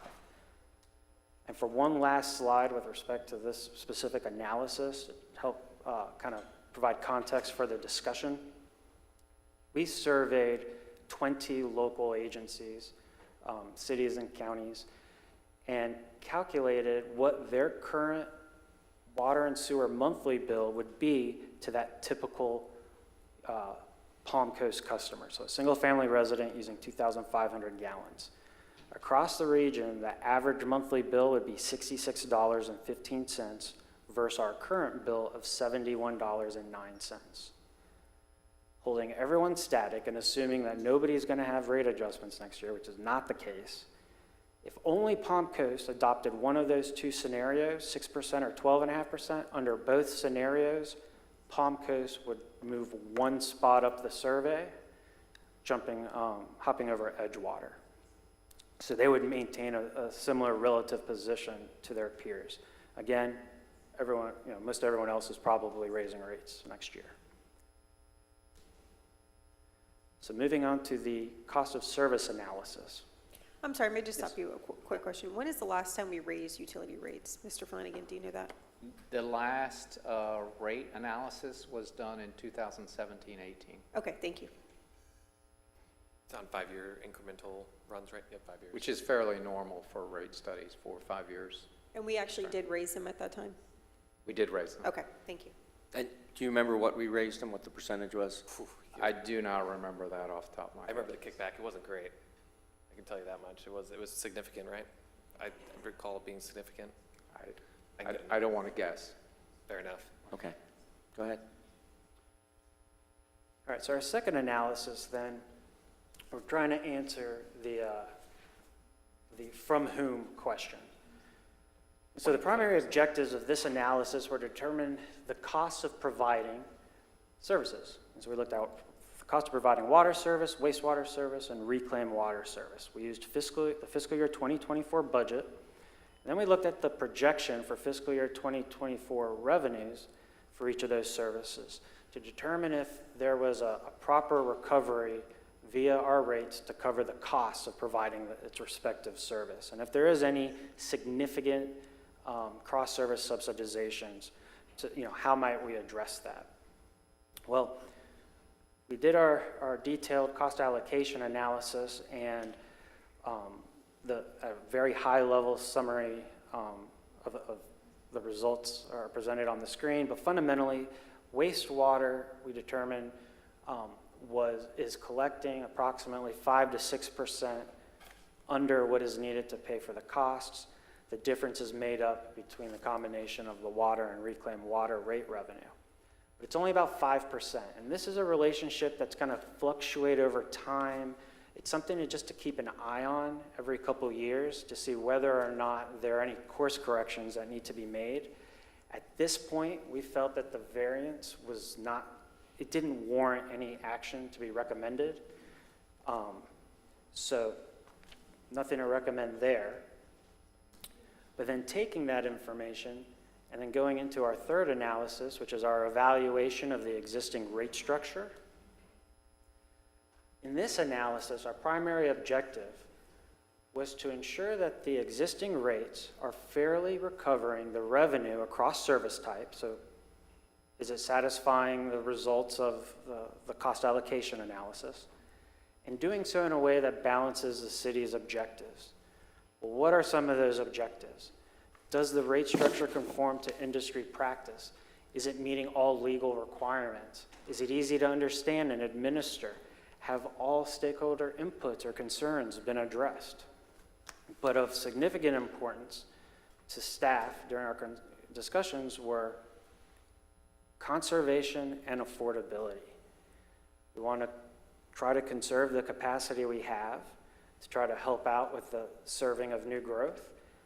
But we recognize, as just presented, that comes with a cost. It's about 18.5% over the next 2 to 3 years. So how can we, with that in mind, potentially mitigate the impacts to our fixed income or low water users? That said, the existing structure, based upon our evaluation, everything was cool. We had no recommendations other than to address these specific issues that we had identified. And so on the screen real quick here, I'll try to be real brief, this is a simple representation of your current rate structures. The chart on the left are the water rate schedule. On the right, it's the wastewater rate schedule. In both tables, we have our fixed charges on the top and our volumetric or variable charges on the bottom. Those fixed charges at the top, that's a fixed monthly charge, and it's tied to the size of an account's meter, water meter connection. So a single-family resident that has a 3/4 inch connection is going to pay $21.57 per month. And it's the same on the wastewater side. It's a function of the size of the water meter. Then at the bottom part of our tables are the volumetric charges. On the water side, we have, for both water and wastewater, the volumetric charges break down into residential and commercial rates. On the water side, for the water volumetric residential rates, the city currently has a 4-tier inclining block rate structure. That is a good, strong rate structure to have. It promotes water conservation because it means that the more water you use, the higher the tiers you fall into, the greater the rate you're paying per 1,000 gallons of water used. On the commercial side, it's a flat fee per 1,000 gallons of usage. For wastewater, both residential and commercial have, again, a flat fee per 1,000 gallons of water consumed, but they're capped at 8,000 gallons, recognizing that after that point, a lot of the water isn't going back into the wastewater system, it's evaporating in your yards, or it's draining down, into the curbs. So, but one last point is that the fixed charges. So currently, the water fixed revenue generates about 46% of the rate revenue collected on the water for the water system. On the wastewater side, it's about 48%. Industry guidance says that a strong or good revenue stability is achieved when fixed charges are recovering between 30 and 50%. So in both instances, we're very near the high end of that range, so very stable revenue stream. So with all that in mind, what are our recommended rate structure updates? Well, to reiterate, we had 3 primary goals identified with staff. First was, let's mitigate the bill impacts to our fixed income and low water users. Secondly, how can we, in doing so, also promote water conservation and ensure that we preserve our revenue stability? We came up with 2 solutions. The first is to add a lifeline tier to the water volumetric charges. So recall, we have a 4-tier inclining block rate structure. What we're proposing is that first tier, currently it's 0 to 5,000 gallons. We would carve out the first 2,000 gallons of that 5,000 gallon tier and have a reduced rate for those first 2,000 gallons, turning our 4-tier inclining block rate structure to 5 tiers. The second solution that we're proposing is one time, as part of this next rate increase, whether it's the 6% in April or the 12.5% in October, to assign all of that increase to the volumetric charges only. The downside of that is that it will reduce our revenue stability, because now we're going to be generating more revenue from our variable rates. But I think we have the capacity for that, and I'll show you here in a second. So if we assume scenario 1, which was a 12.5% in October, this slide is showing us what the rate table would be. So at the top, we have our fixed charges. Those would remain unchanged. So our fixed charge cost recovery would drop from about 45% down to around 39%. Again, still within that 30 to 50% range. And then on the volumetric charges, we add in that, or we break out the first 2,000 gallons for a lifeline tier, and then we focus all of our 12.5% increase on the volumetric rates. On the wastewater side, again, assuming scenario 1, 12.5% in October, holding the fixed charges flat drops our fixed revenue recovery from about 48% down to about 42%, so we're still in the range. And then one time we focus all of our 12.5% increase on the volumetric charges. Now this slide shows what the impacts of scenario 1 with the recommended rate structure modifications would mean to a customer at each 1,000-gallon increment of usage. So I'm going to spend a second to explain what we're looking at here. The left-hand column, those percentages, that is the cumulative percentage of bills issued at each increment, each 1,000-gallon increment of usage. So in the bottom, at 1,000 gallons, we've issued approximately 30% of our bills.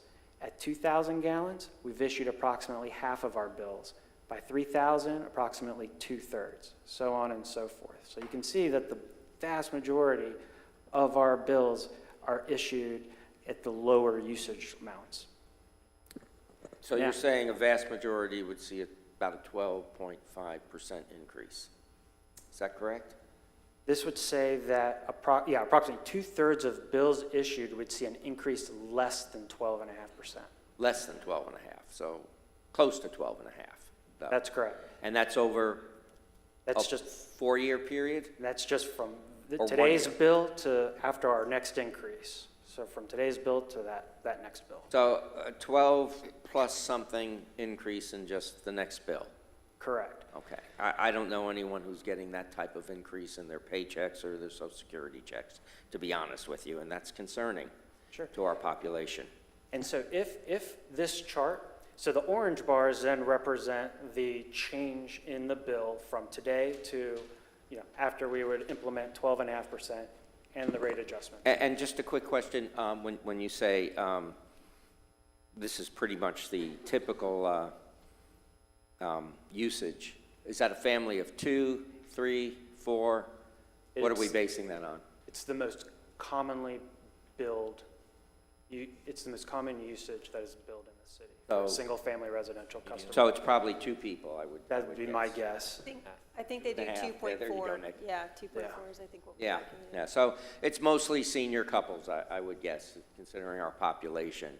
And just to put that into dollar figures, the 12.5% would be on that $71, I think, so that would be probably like an $8 to $9 increase if we were looking at the 12.5% on the 2/3, okay. Correct. Thank you.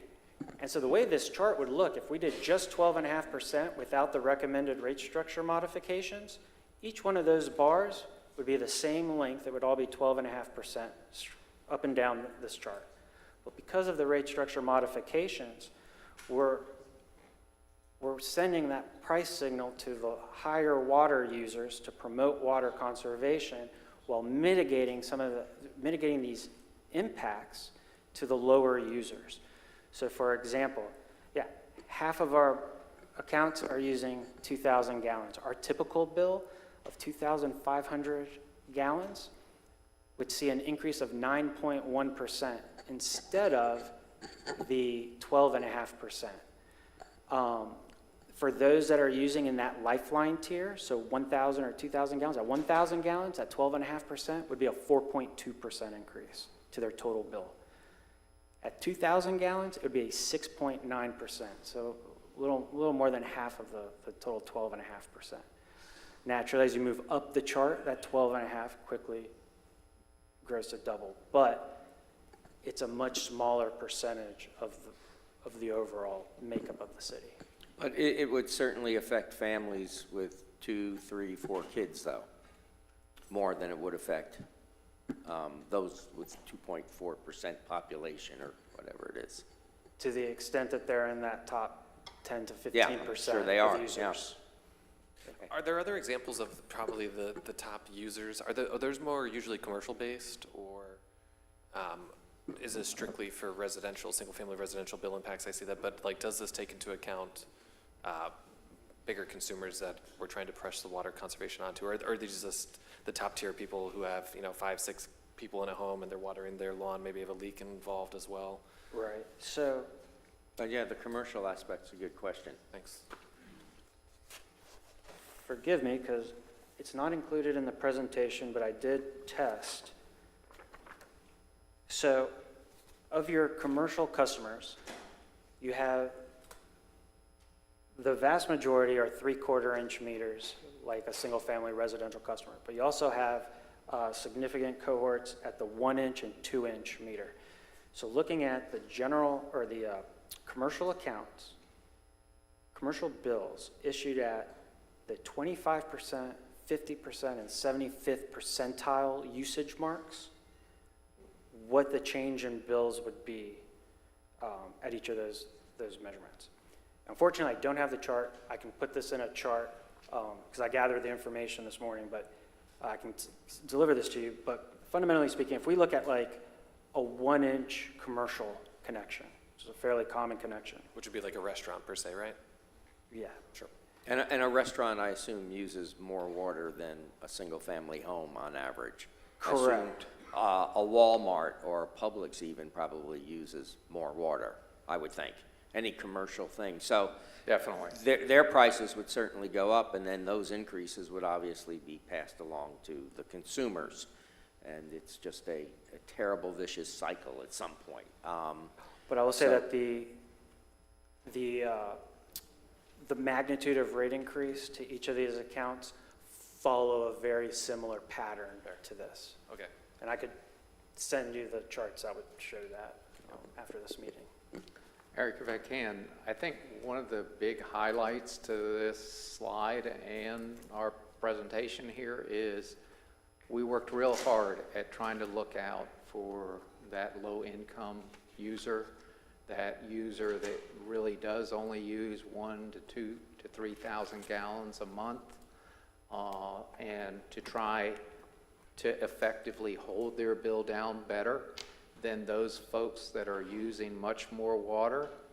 And this is also very important to us because it highly promotes water conservation. And we all know the longer we go and the more we grow, it's going to get more and more expensive to get deeper for water, to go to brackish water, to go to treatment levels that are required to treat that type of water. So one of the things that this really promotes is the consumer that starts getting a higher bill as they're watering their lawn, bless you, that it tries to promote not to use potable water for irrigation, because irrigation, it really hits us hard. When it's dry, that affects our operation greatly. What it also affects is the need to add capacity. And capacity is extremely expensive. That's where the dollars really hit the budget, is in the capacity growth items. So if the more and more we can promote conservation, the better we're going to be able to hold our bills down in the future. May I ask a question on that specifically? Do we have any policies or best practices that we impose on developers to make sure that in their developments, specifically things coming online in the last year and coming online in the next year or two, steps they have to take to promote conservation? Are you aware of anything like that? I would tell you, Councilmember Pontieri, that we do work real hard at trying to promote different ways of conservation with the developers. I can tell you that some developers in areas where we have determined that it's sensible, it's best for our community's financial picture to provide reclaimed water for that development, we've had developers fight us and tell us, I'm not interested in providing reclaimed water to my subdivision. And basically our answer to them is, well, I'm sorry. Our community is promoting conservation. Our community needs to recharge the aquifer with reclaimed water. If you want to build your subdivision, it needs to provide reclaimed water. So there are currently some requirements in place to help with conservation aspects. In your mind, and this may be a separate discussion, so if it is, please feel free to tell me. But are there any other requirements that we can place on developers, knowing that we have a water capacity issue, not just here in Palm Coast, but statewide, that can force new developers to impose water conservation measures? Well, I'm not sure if there's requirements that I can think of off the top of my head, and maybe that is a conversation for another time. I can tell you, we all have benefited over the many years because our appliances are all much more efficient than they were back in the day when my house was built. So that is a big benefit to us when it comes down to it. We are one of the communities that has a much better or lower use per capita than most communities do. That's also a big benefit to us. So we will continue to promote conservation and using the dollars that we do have, whether they're operating dollars or capital dollars, to use them the most efficiently and effectively we can. Thank you. So, new developments, we're requiring that they use the retention ponds and stuff for their irrigation, correct? We don't require retention ponds. We require them to connect to our reclaim system that's pressurized. Okay. It's basically our effluent that comes off of our wastewater treatment facilities. So, what about single-family homes? I mean, I am grateful the home I bought had a well for irrigation. And when I moved here, I didn't even realize how important that was. Are we requiring new builds to put in wells for irrigation, or should we consider that as an option? We don't require that for new homes, but if we get, say we got a call from a customer on would they rather connect to the potable system or install a well, I will tell them every day of the week, I'd rather you install a well, so that you don't create those spikes for us in our utility system. Do we know what the average cost of a well is for irrigation? I don't know that off the top of my head. $3 or $4 grand? Yeah. I know it would increase the cost of building a single-family home, which would be passed along to the buyer, no doubt, but it may be something we want to consider. Would it make a difference down the road? The more that we can get irrigation off the potable system, the better off we're going to be as far as effective on our bills and maintaining our capacity of our system. Thank you. Something to consider for the comp plan. What's that? For the comp plan, definitely a consideration. I think so. Go ahead. All right, so before moving on, I'd say the key takeaway from this slide is that with the rate structure changes, nearly 2/3 of bills would see an increase of less than the full 12.5% increase. Now, if we move on to scenario 2, and we assume a 6% increase on April 1st with the recommended rate structure modifications, we see that our fixed charges would stay the same, and the fixed charge recovery would therefore drop from about 45% to about 44%. And we would add in the lifeline tier, 0 to 2,000 gallons, and recover all of the 6% from the volumetric charges. On the wastewater side, again, we hold the fixed charges flat, so our fixed charge recovery drops from about 48% to 47%, and we apply all of the 6% increase to our volumetric charges. So if we look at a similar customer bill impact table, again, assuming 6% increase and the rate structure modifications, we see that from 2,000 gallons and less of usage, a bill would actually decline with this 6% increase. That typical bill of 2,500 gallons, their bill would effectively stay flat. It would increase 0.1%. And in total, approximately 96% of bills which see an increase less than the 6%.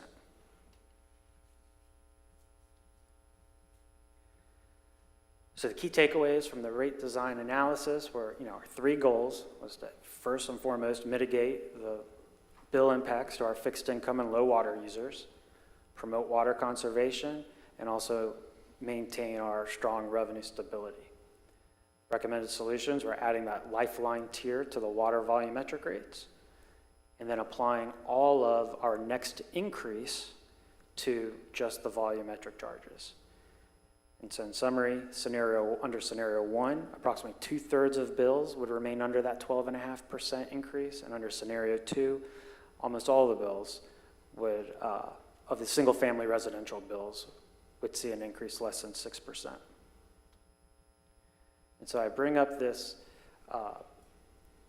local bill survey once again to show how adopting 6% or 12.5% with the rate structure modifications might change the city's standing in this survey. Under scenario 1, the city would stay in its same spot, 4th highest. It would be a 9.1% increase versus 12.5%. Under scenario 2, where our bill would remain relatively flat, Palm Coast would fall back below Edgewater within this survey. Just for a little bit of context. And then the last final component of our analysis is our evaluation and updating of the city's water and wastewater capacity charges. These are called capacity charges, system development fees, capital facility fees, connection charges, sometimes contribution and aid of construction fees. It goes by many names. These are one-time fees designed to recover the cost of capacity to serve future growth. And in doing so, to help minimize the cost burden to our existing ratepayers over time. The simple formula for these capital charges is you take the value of the system divided by the number of equivalent residential units that can be served by the value of that system. And there are 3 methodologies that can be taken. The first is called the buy-in method, where this is appropriate when a system has plenty of capacity available to serve new growth. And so you base the value of the system on the value of the existing system in today's dollars.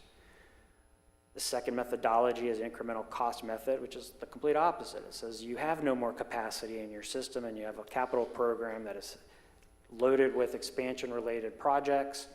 In that case, your cost basis will be the expansion-related portion of your 5-year CIP. In this case, we're using a combined method, which is consistent with past practices, which says you have some capacity to serve new growth, but you also have a capital improvement program full of lots of expansion-related projects needed to serve growth. And so we're looking at both the value of the existing system in today's dollars, plus that expansion-related capital over the next 5 years. Can I ask a question on that slide, please? Yes. These are impact fees, right? That's Yes. another name for it. So I'm curious as to, for the first half of the presentation, I think we established that much of what we're looking at cost increase-wise is based on our capital improvement, which is because of future capacity, future growth. So why is it, and I understand that you said past practice has been that we've used this combined method, but it seems that we've experienced more growth over the past year or so, 2 years, and we're going to continue to see this growth. Why not move to the incremental cost method, knowing that the system does have limited capacity at this point? I mean, I met with Mr. Flanagan and a couple other gentlemen from the department. I think Peter was there as well. And we are pretty much at capacity. So why not present both an incremental cost method as well as a combined method so that we can evaluate both of these based on the fact that we are very much at capacity, and our capital improvement plan seems to be what is actually spurring the need to increase costs? Yeah, those are fair points. When we were working through this analysis, ultimately it's my goal to try to come up with the most legally defensible calculation. And we did calculate under each of the methodologies to see what the impacts would be. The cost of the capital in the CIP program, the cost of capacity that would be gained by the future projects is so much greater than the cost of capacity for the existing system that we felt comfortable that we could blend the two to come up with a more, just not such a high cost per unit of capacity. At the end of the day, and I'll get into this on the next slide or two, Florida impact fee law, the statutes were recently updated to where these types of fees cannot increase more than 50% per one study. So under each of our different methodologies, we were above 50% under any of them. So the more defensible approach, in our opinion, was to go with that combined methodology, more consistent with how it was done in the past. I'll let you jump in here, City Attorney. May I? It looks like you want to. Some new legislation recently, right? Isn't that recent? Yeah. But does that apply to water and wastewater impact fees, which typically are handled differently than a traditional impact fee or connection fees? Does that limitation apply to those? So that is up to interpretation. I don't have the language right in front of me, but it's the Florida impact fee law, and it references connection charges, I believe, within the Yeah, it exempts out, statute. typically water and sewer connection Yeah. fee charges are exempt out from the, from an impact fee. So we're typically dealing with, transportation, fire safety, public safety. So I'd be interested to get some clarity on that and whether that's actually also applies to water and sewer connection fees too. As far as I know, no one has yet challenged this in court, but different agencies are taking different approaches. There is a provision in the language that says if you do an extraordinary needs study, I believe is what it's called, saying that you do in fact need more than the 50%. And then you have certain number of hearings, and then I think you get a supermajority of the council to approve it. Then you can go above the 50%. And we have one client who went through that entire process just to, they thought that was the conservative approach. Other agencies have evaluated and thought that the more conservative approach was to not challenge and just act as if and let somebody else be the one to take that step. I know that we are currently gathering some information just like internally for my group for another client as to what our knowledge is, kind of what folks are kind of doing around the state to address that specific question. And I can provide that to you guys once we get it. It should be in a week or two. I'll have that for you. I would be particularly interested in that because, again, it seems to me that you probably would have gone with the incremental cost method if it weren't for this apprehension in going over that 50% over the next 4 years. So if the need, based on what we're looking at, and it seems to be the case, that we need to be over that 50% over the next 4 years in an impact fee rate increase, and it is legally defensible and it is permitted as an exception per our city attorney, what she just said, I would be very interested in going that route and seeing what that looks like, because we need to make sure that the impact of growth is not borne on our current taxpayers if in fact this capital improvement cost is because of growth. So if you all could get that to us, I would be particularly, I think it's necessary before we make any decisions to have those figures. Thank you. Will do. And so based upon our analysis, using that combined methodology, on the left-hand side, we have a high-level summary of our calculation for the water fee, and on the right side, the sewer fee. And under each instance, we take the plant in service value as it exists as of the end of fiscal year 2022, and we escalate that to current day dollars. We add to that any expansion-related work in progress, plus the expansion-related portion of our 5-year capital improvement program. We then net off from each the principal portion of any outstanding debt that would have been used to fund the existing system.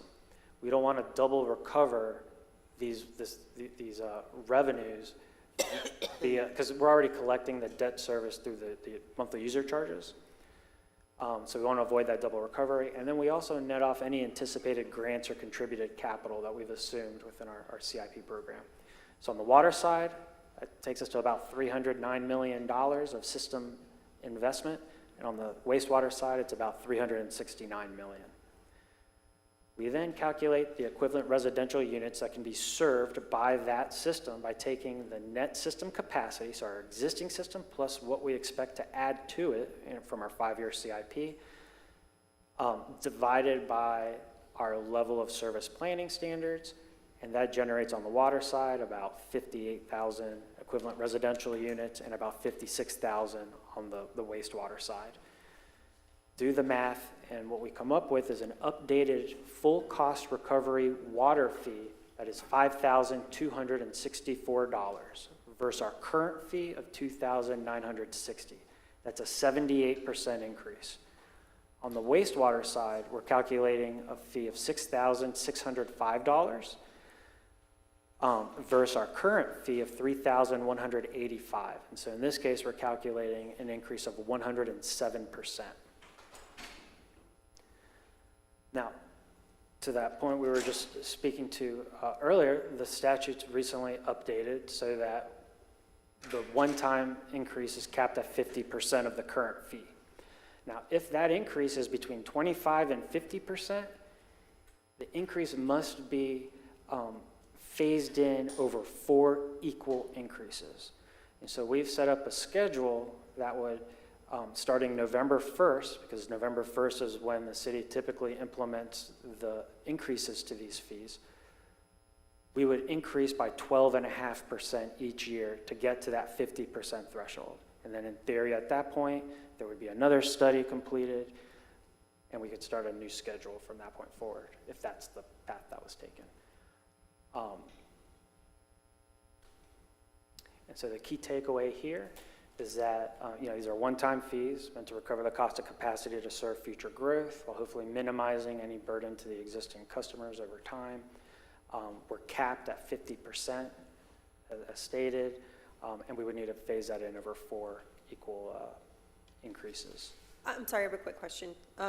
Why is it that we would not start the increase until fiscal year 25 instead of fiscal year 24 when we're looking at starting the resident increases at fiscal year 24?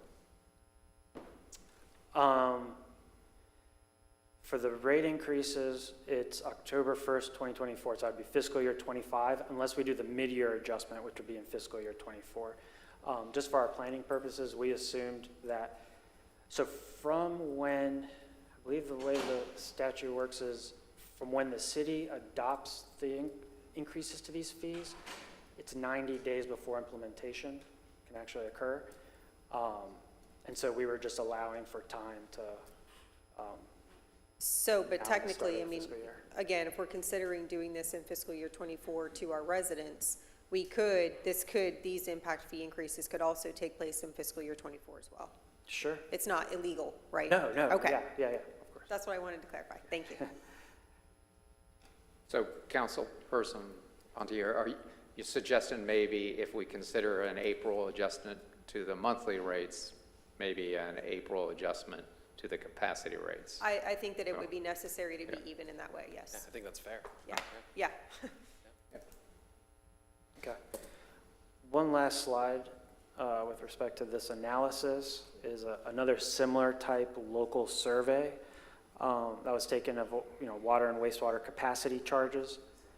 Currently, of the combined charges on average for the area is about $4,909. Currently, Palm Coast is at $6,145. We're third highest on this list of agencies. Again, these other agencies are likely going to be increasing their charges at some point in the future, but if we assume, for conversation's sake, that nobody increases, then a 12.5% increase would take Palm Coast to the high end of this range locally.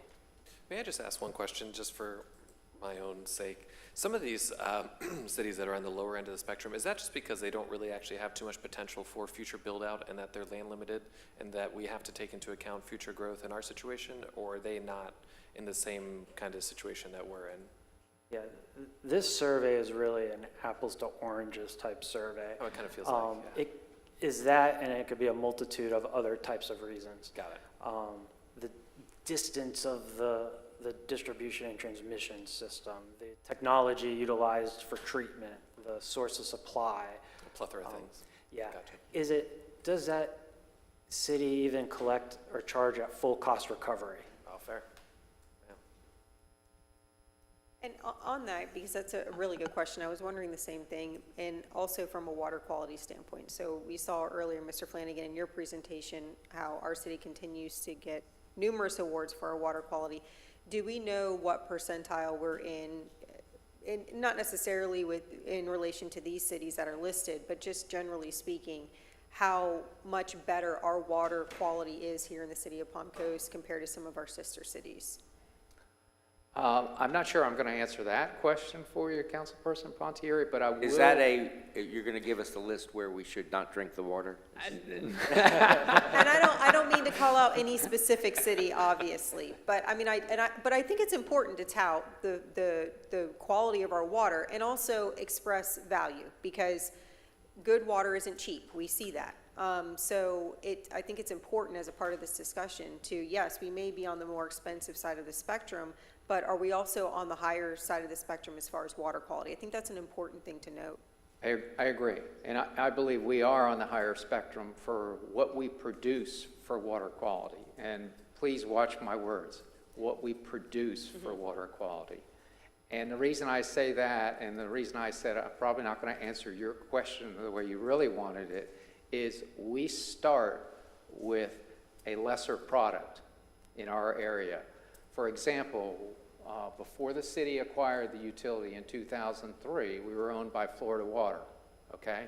We had similar facilities with Florida Water in an area like, I'm going to compare Deltona, okay? Deltona has a much better product that they start with, that they pull out of the ground. So they don't need as much treatment as we need. So there's another one of your points of, okay, well, what are you comparing, apples and oranges and all the different scenarios on how they're funded as well. But in this case, I'm just comparing what we start with to what we finish with. And there's many other communities that pull the water out of the ground, they chlorinate it and they aerate it, and it goes off to the customer. We can't get away with that for the most part, or else we would be some very unsatisfied residents and customers. Okay, thank you for that.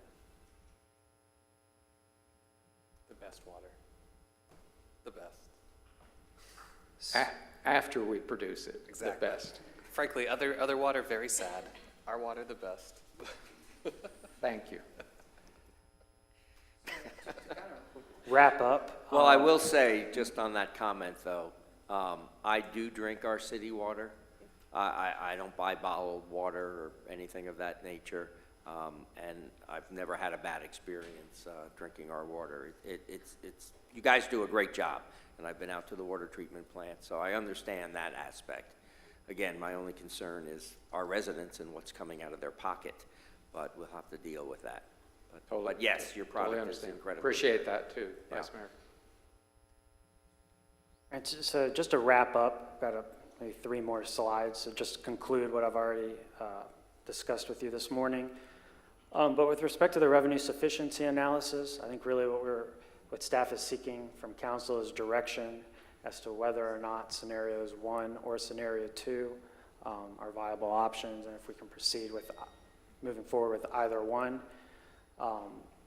It's important to recall that, you know, it's the growth is driving this need for significant capital investment, and continuing to index in the near term to U.S. Consumer Price Index just won't be sufficient to fund those capital needs. And so we have our 2 scenarios that we've offered up. With respect to the rate design analysis, staff is seeking from council direction as to whether we implement the recommended rate structure modifications as part of the next rate increase. And really the key point there is that under scenario 1, approximately 2/3 of bills issued would see an increase less than 12.5%, and under scenario 2, approximately 96% of bills issued would see an increase less than 6%. Recall that those actually in that lifeline tier would see small decreases to their bill in the near term. And then lastly, with respect to the capacity charge analysis, we're kind of capped at that 50% for each fee. And if we were to adopt a 12.5% increase, I would take the current water CIAC fee from $29.60 to $33.30, and from $31.85 to $35.83. And so staff, again, is just seeking council direction with regard to that, but I think we have some more information also to get to you. So with that, any other questions? Any questions? So I don't have questions, and Vice Mayor, I'm happy to hold my comments if you'd like, just questions at this time as far as the fees, because I think I got all of those answered. As far as the capital improvement plan, you mentioned some grants in the presentation and some government funding. Is that already money that we have, or are we anticipating receiving that?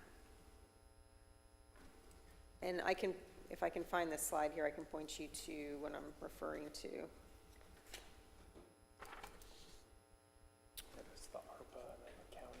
Yeah, I believe those, do you want me to take that? Sure. I think, Eric. I'm sorry, the revenue bonds and the SRF loans. The ARPA funds are basically in hand, so most of those funds are in hand. The SRF funding, our wastewater plant number 2 expansion is being funded with SRF funding, as was the original plant. The expansion of wastewater treatment plant number 1, which is one of the main important items in our 5-year capital plan, we will go for SRF funding for that one as well, because it's much lower interest rate than you can get out on the bond or loan market. But that's not in hand yet. We have to go through a process of applying for it and such. Okay. And did we take into account, because we have asked for appropriations to address a lot of our wastewater and capacity issues that we have in the city, have we taken into account, if we were to get a certain amount of funding from the state, what that would do to obviously it would require less money to come out of taxpayers and probably developers as well, right? So have we considered that, how that might change this analysis if we were to receive those funds? You want me to take that one? Or at least start it, Eric, or you want to take? I would say, first off, we've got to figure out the impact law issue and how it affects the capacity fee. And as you can see through Eric and his team's analysis, we're well over the 50% that we really need. So when it comes down to, in my personal opinion on the financial aspect of it, if we're to get any of those appropriations that we hope we can get through the state, it will help us, but it won't solve any kind of rate adjustment. I would tell you that these rates and this adjustment is critical to keep us moving forward as a community, especially as far as the growth goes. We're getting to the point where, I don't want to say we're behind the 8 ball, but if we go back like we stated, and you go back to the rate study of 2017 and 2018, our growth rate was very low in 2017, 2018. So the projection, I'm sure, in that rate study was much lower than what we're seeing in growth now. And unfortunately, between that rate study and this rate study, you've had COVID, you've had high inflation, you've had supply chain issues. The chemicals, as Eric stated, are a big thing, but they're not the only thing in our operating that is affecting us greatly. Pieces and parts have gone up greatly. And even getting those pieces and parts, there's been times that we've actually had to retrofit something that our normal installation wouldn't be that way. But to be able to set up that new customer, we've got to figure out something that we can get our hands on today to make it work. So we've had those kinds of issues that have somewhat driven costs up way more than expected from the 2017, 2018 rate study to today. There were so many factors that nobody could have foreseen in that rate study. And I know when I met with you and Peter, you all spoke about, I think it was 11 untapped wells that were currently, I believe that was the number, that we're not, I don't think we're using to the best of our ability. If we were to tap into those and utilize those the way that they could be used, is that the cost of that included in this study, or is that something separate? I don't believe that we have a major dollar in the 5-year plan for those wells to be activated. Okay. We are working hard on 3 wells for Water Plant 1 right now. And we're gonna, matter of fact, we meet tomorrow with our friends to the west to work with them on wells out in that area, which they're much closer in location to Water Plant 3, which is the plant that's gonna expand next. It would be hard for me to envision those wells that are in the Otis Stone Hunter area for us to actually pipe them all the way to Water Plant 3. So they'll probably, if I was guessing today, they'll probably provide flow or raw water supply to a future water plant. Gotcha. Closer to them. Understood. And like I said, that's all the questions I had, Vice Mayor. I'll hold my comments until after the other questions. Okay, Ms. Hyder? I have no questions at this time, but thank you for the presentation. Mr. Clufus? Sure, I appreciate the discussion and also the in-depth look into the different options we have, and all the analysis done was quite thorough, which I'm sure myself and my colleagues appreciate. One thing I think it's important to remember that we're sitting up under council that the lifeline tier of individuals who are taking, I don't want to say taking advantage, who are in the lifeline tier of users for our water system are very important residents in our neighborhoods. And these are people who, we often sit up here and we talk, that, $5 this way and $10 that way makes a big difference because, we haven't had those type of financial gains or, raises in our lives. But for people who are having their water turned off, these type of differences literally are, I don't want to say life and death, but they are very much felt in that level of service. So it was very much a positive thing when we were talking about adding a lifeline tier to try to really, help the people in our community who are literally right on that line. I know a lot of the times we talk up here, like $100 is a big difference between, this year versus next year, but oftentimes we'll be able to make that work. But people today who are having their water turned off are most apt to literally be the ones who fall victim to these type of studies, who no longer are being, priced out of our community, and they're the ones who are having the clamps tightened down even more. So I just wanted to remind our council that it is very important to keep those types of considerations, because although we don't hear about it often, and partially because we have a tremendous customer service staff and, our community is in an okay financial position, that those type of people are something that we should keep on the forefront of our minds, and I'm thankful that that was represented in this study. So thank you. Thank you. We worked very hard to try and do what we possibly could to both promote conservation, so we can try and hold down those costs in the future, but hold them down today for those low-end customers. Yeah, thank you. Thank you very much, Council. Any other comments or? Yeah, I want to echo Councilman Clufus's comments on that, because I think it was a very smart approach to do two things. One, add in the tier system, but two, also put the raises on consumption rather than on the flat fees. I'm a huge fan of, if you're going to raise anything, make sure it's on consumption and not the flat rate. I will tell you my main concern, I have a few. I think that somebody made the comment up here that we're using a crystal ball. I think that's always what we do with these types of rate studies. We truly don't know the future. What we do know, though, is that we have requested some appropriations, and that what we are seeing is largely, if not fully, because of growth. So I am very hesitant to raise anything on our residents above a normal CPI increase, so that 2.7 or 3%. And I'm not saying that I would vote that way, but I'm absolutely adverse to doing anything above that. Specifically until we see what we can bring in from these impact fees and how that will help grow capacity and help with these capacity costs, before we start putting any more fees and costs on our residents. What I would like to see in an effort to maybe come to a resolution here is, rather than a 12, I think you presented the two different scenarios, and thank you for that.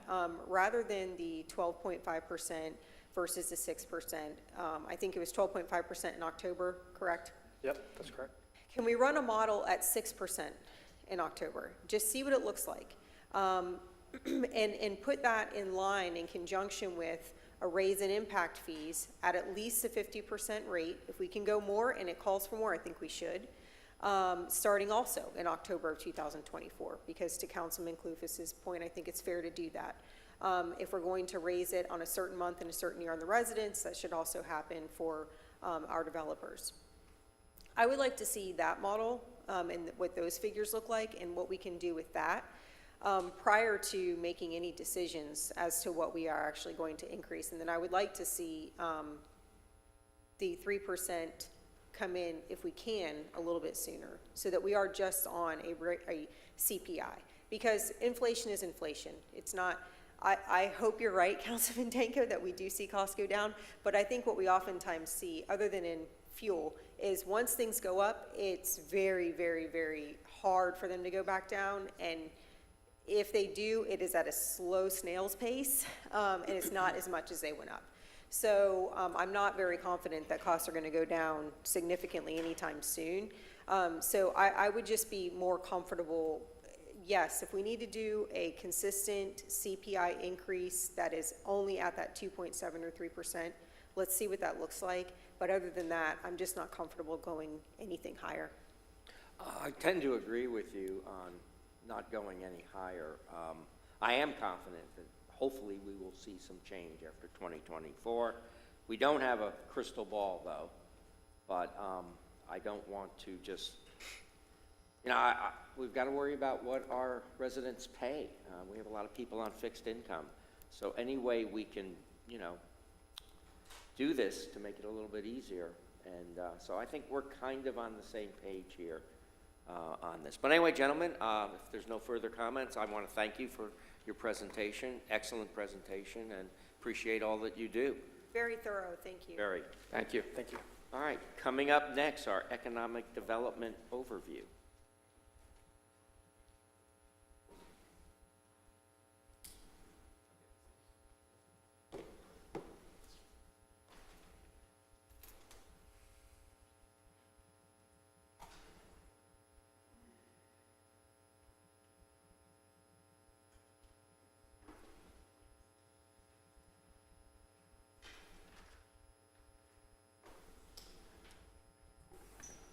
Okay, good morning, Mayor, City Council, Jason DiLorenzo, Chief of Staff. Today I'm going to provide an overview of the items that were completed of the Economic Development 3-year plan that was presented to you last year, and look for feedback on that. So you have a Council Priority A3 related to economic development, and all of what we're going to discuss today is related to expanding economic opportunities in the city as per your strategic action plan.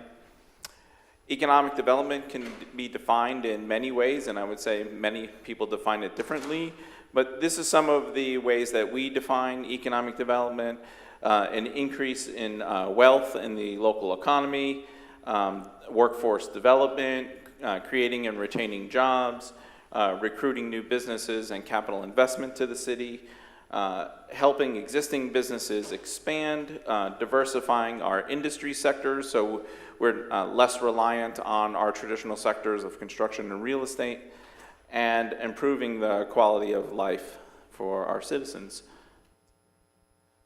As you'll remember, our economic development program has 4 focus areas. That's business retention and expansion, sites and building development and readiness, business recruitment and industry sector diversification, and talent development and attraction. This slide is directly from the presentation that was previously provided.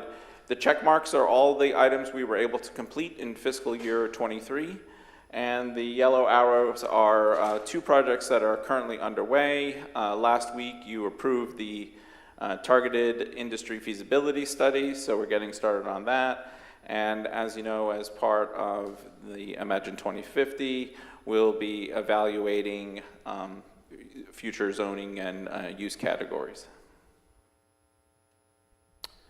Some of the business recruitment tools that we completed this year is this Doing Business in Palm Coast. This is a business resource guide. It's available digitally, and we're contemplating printing them as well.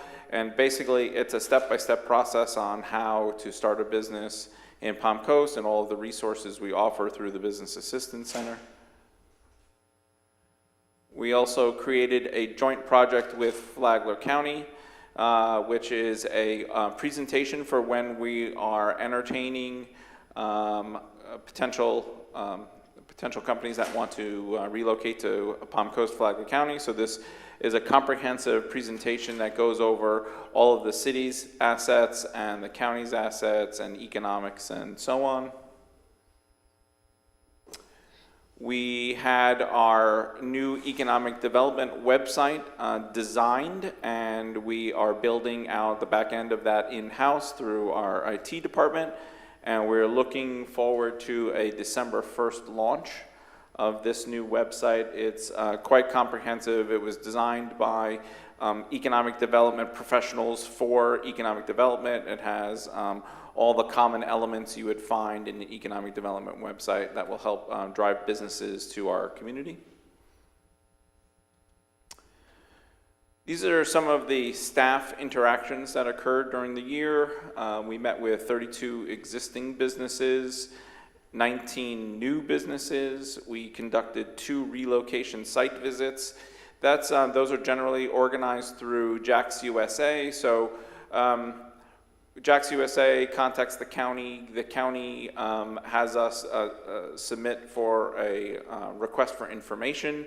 We provide that information, and then when those companies, if they have interest in seeing the specific sites or the community, then they come and we take them on a bus tour. We give them that presentation that I offered. We do this as a joint group group effort with the county, and then we basically show off the community and discuss why relocating to our area is important. And we conducted 2 of those comprehensive site visits during the year. And in addition to that, we proactively spoke to 10 commercial and industrial development companies about building a spec industrial or business park in our community. This is the RFIs I mentioned from Jax USA. We received 24 in total, 9 of which we submitted responses to because we were able to meet all the criteria. And these RFIs, they have very specific criteria of building size, the amount of water, the amount of power that's available, location to, location to services, and so on. So of the 24, 9 we met all the criteria and we responded to. 12 of which required existing space or buildings between 16,000 and 680,000 square feet that we weren't able to meet those criteria. We don't have anything that large right now available.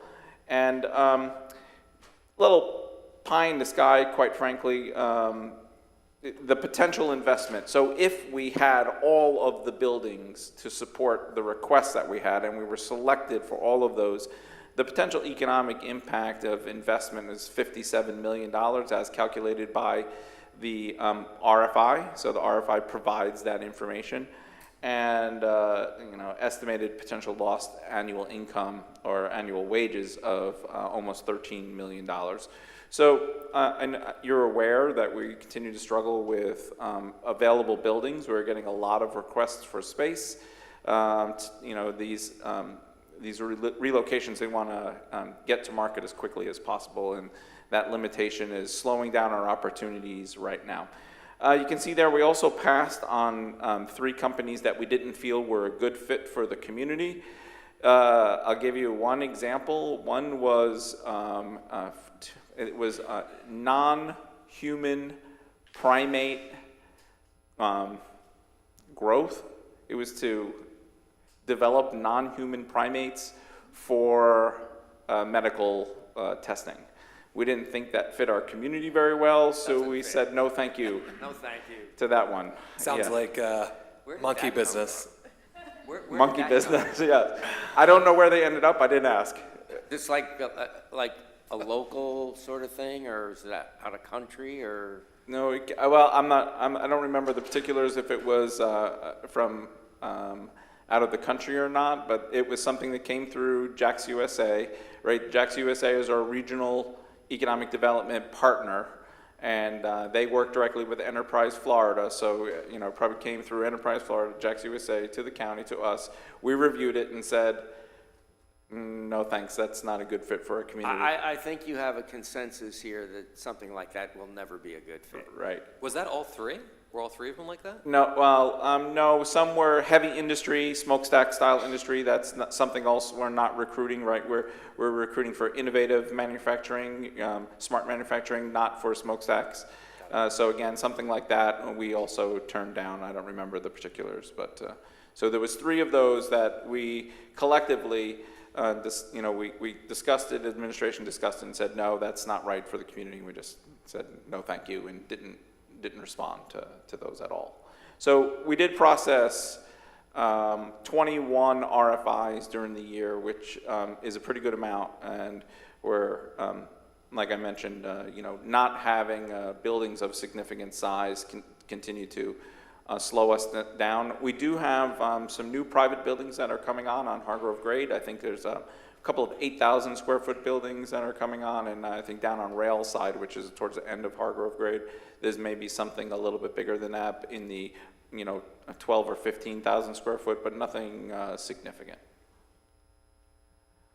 Another thing we've tried to do is look for potential industrial sites, and when I say industrial, again, like you heard, not heavy industrial, but business parks, and working with private landowners to get their permission for us to market their sites. We were successful with Optimum and Bulow Creek. Optimum is on US 1 on the east side, north of Palm Coast Parkway.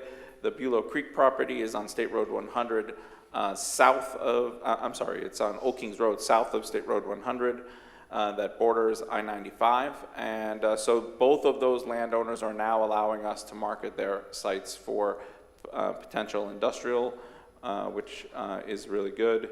And we have marketing slip sheets on that we can provide. So when we're responding to those RFIs, we submit those.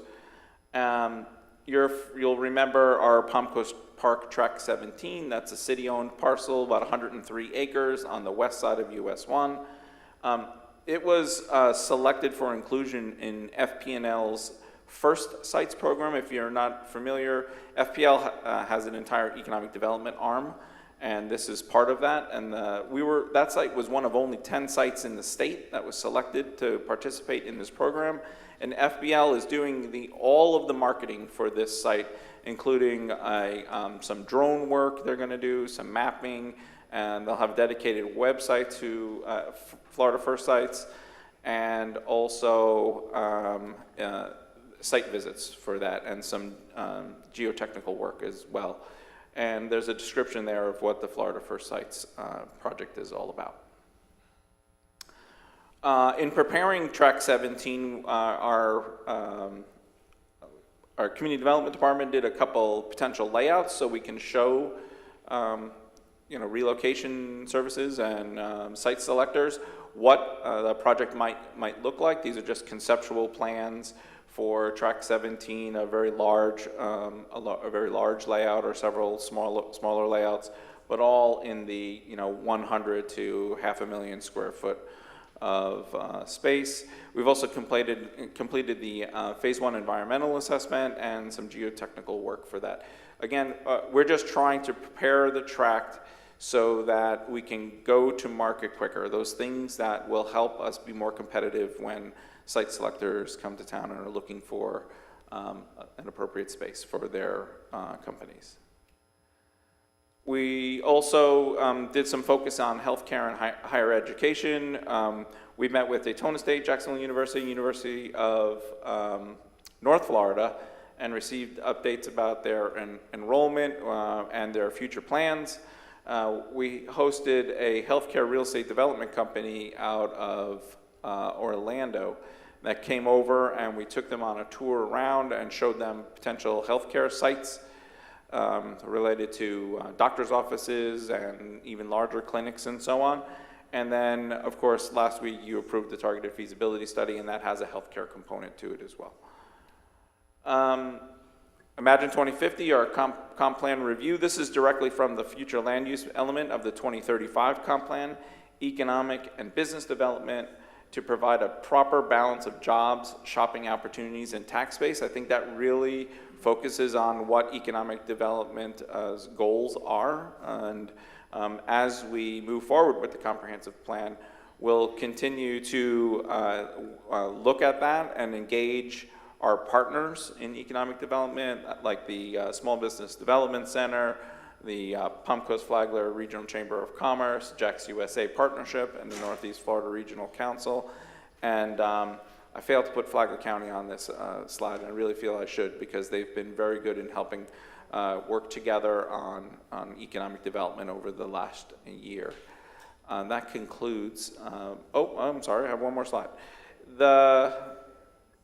This is our year 2 of the economic development plan, and the business resources that I showed you, the website, the business resource guide, and the other pieces we've completed, but we have a very robust plan for year 2, and we will get started on it right away. And that concludes my presentation. I'll start with you, Councilwoman, if you have any comments or thoughts. I do. Please. Thanks, Jason, for the presentation. This is super important for our city right now, so I'm glad that we're continuing to get updated and see where you all are at. I had a couple questions just with regards to our business community. You said that staff has had interactions with 32 existing businesses, 19 new businesses. What was kind of the feedback or overall takeaway from those meetings about what we can be doing better to serve our business community? Yeah, so in our first year, a lot of it was getting to know people, right? And these aren't like building permit style stuff. This is economic, larger stuff, business retention, workforce. Workforce is really a big issue, and being able to expand into larger facilities is the primary discussions that we've had. That's a common theme. So that leads into my next question then. When you said that 10 of these required existing space buildings we couldn't satisfy, is it wise to maybe invest in some spec buildings somehow? Some communities do that. Yeah, that's definitely a possibility. It's certainly an investment. We did meet with an industrial developer out of Texas to discuss some sort of a way to put together a partnership on Track 17. The requirements that they had were too strong for them. You know, they were asking for more than we could give them with that project. So, but I think that's certainly a possibility. That's some dollars that would have to be invested. So I think you'd have to discuss that as a group. But it's certainly. I'd be interested to see what that investment would look like, though, because I think we've consistently seen this come up, a lack of site-ready or pad-ready sites and a lack of these buildings. So it might be worth the investment to consider. Obviously, I don't think any of us have any idea what that number looks like, but if staff could work on that, I mean, I would ask for consensus from my colleagues just to see what that would look like from an investment standpoint, because it seems to be a recurring issue that we keep seeing. And there might be an intermediate step there too, which would just be to further prepare Track 17, which would be a lower cost, right? So if you prepared it pad ready, clearing and fill and that kind of stuff, and just get it ready to go, that could be a half step there if that was easier. I'd be happy to bring back some sort of plan if that is the will of the board on what that might look like, and then you can have some options. I think that would be fine. Yeah. I think the pad-ready option sounds very alluring, but I would fear if we were doing spec building that it might actually have to be something bigger than the current projects that are going out there on the end of Hardgrove, which are like 10 and 20,000 square feet, which would mean we'd probably need a spec building that's larger than that, which would probably, but I'm super curious just so that we have those numbers for reference. From what we are asked for regularly, I would not start with anything less than 100,000 square feet. Yeah. It's crazy. A lot of Anything less, I mean, we've been asked for, well, you saw, we were asked for 680,000 square foot building, Yeah, well, then I think if your suggestion is kind of the middle road of doing what we can with Track 17 to make it more appealable and more marketable, and I definitely encourage that. But as to that too, what are we doing to market some of this land that we do have? How are we marketing it? And is there anything that we can do in a cost-efficient way to increase that visibility? So other than the Florida First Sites program, which has FPL marketing the site through Strategic Global SGL Logistics, maybe, I don't remember the name, that's their partner in that. We've been reactive, not proactive. However, when the website comes on, there's a significant portion of it related to it. And I'm not sure if you missed it, but December 1st is our proposed launch date for the new website. I did miss that, and I'm glad that you mentioned that, because this illustrious website has been on my radar, and I've been waiting for it, so that's great. I'm glad to hear that. It looks great. It was built for economic development by economic development professionals. I think you'll be very proud of it. Perfect. Awesome. Thank you. Ms. Hyder? Yeah, Jason, I think you mentioned that you processed 21 RFIs. Am I correct on that? Yes, ma'am. And out of those 21, how many are confirmed that they will be coming into Palm Coast? Well, so this is the process. Sometimes it's very specific. So the RFI will say we want to be in North Florida, or we want to be a certain distance from I-95 or a certain distance from the port. And some it's we want to come to Florida. And now you're competing with everybody. So, and these projects take a really long time. So we don't have any that are confirmed that they're going to be in Palm Coast. So this is the first step in a long process. So you get the RFI, you respond to the RFI the best you can. It's important to provide quality in those RFIs, and not just respond broadly, because you don't want to get a reputation of responding and then not being able to meet the expectations. Right? So we are responding to everyone that makes sense for our community and that we can meet all of the guidelines. But then after that happens, there's evaluations by site selectors for that company or a consultant, whoever they're using.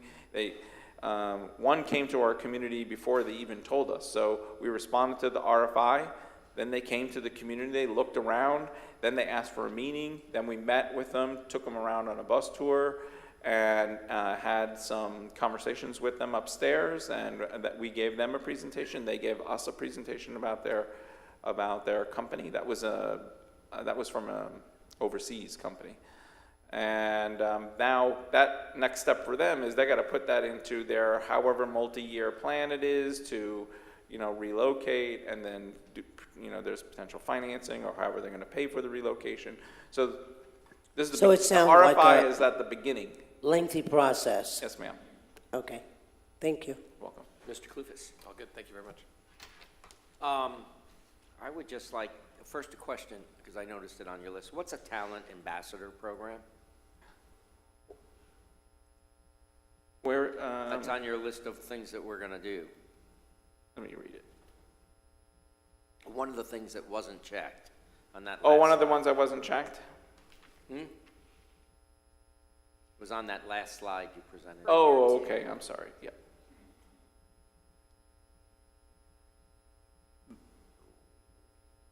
Where is this, sir? Oh, I see, Talent Ambassador Program.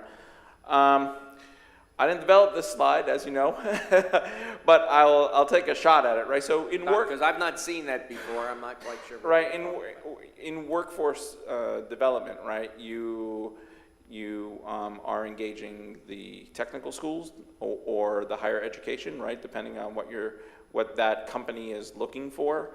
And I would say we probably actually do this a little bit, but we probably want to expand the program. So Frank Mercer with Daytona State College, when we have a site visit for manufacturing, we invite him to come because he will speak about the Advanced Training Center, Daytona State's Advanced Training Center, and he will describe to that company everything they can offer to deliver workforce for them. So if they're going to build a specific widget and they need specific talent, they're able to design a program for them. So I would consider Frank Mercer a talent ambassador, but that's the only one we have. So developing more talent ambassadors that can help us deliver workforce. We have an awful lot of senior management folks that live in our area that were very successful in the business communities that they were involved in. And I would think it would be a great idea to start recruiting some of these folks.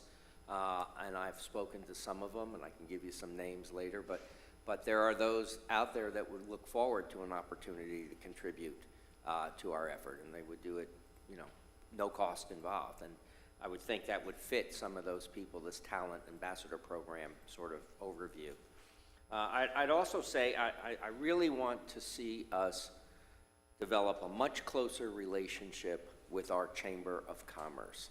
We have a and I see Greg's in the audience out there. He's done a fabulous job. I know last year we had an economic development officer that lasted 1 year. I'd like to see us, instead of hiring another person, perhaps consider working some sort of partnership with our chamber and using their skills and talent, because I think that's the way, and a lot of cities do this, that's the way they bring businesses in, through Chamber of Commerces. So I don't know how the rest of council feels about it, but I would like us to at least consider it and take a look and see how much closer we can work with our chamber. Yeah, I agree with you, Vice Mayor. I don't candidly know the extent to which the city and the county currently work on a daily basis hand in hand with the chamber. But I'd be interested to maybe see a joint presentation, or maybe see a presentation from the chamber with regards to what we can do to help them, what resources we can give to them, because The loss of Ms. Theodore as our Economic Development Director was a big one. She was great. She actually is the one who put together the slides that showed what we're doing in year one and year two, and I think she had subsequent years after that. But if the ROI isn't there to actually hire another six-figure employee, but rather work with the chamber, then that analysis should certainly be done. Yeah, I don't know, Greg, you're in the audience. Are you in favor of working with us on more economic development? You, please, absolutely.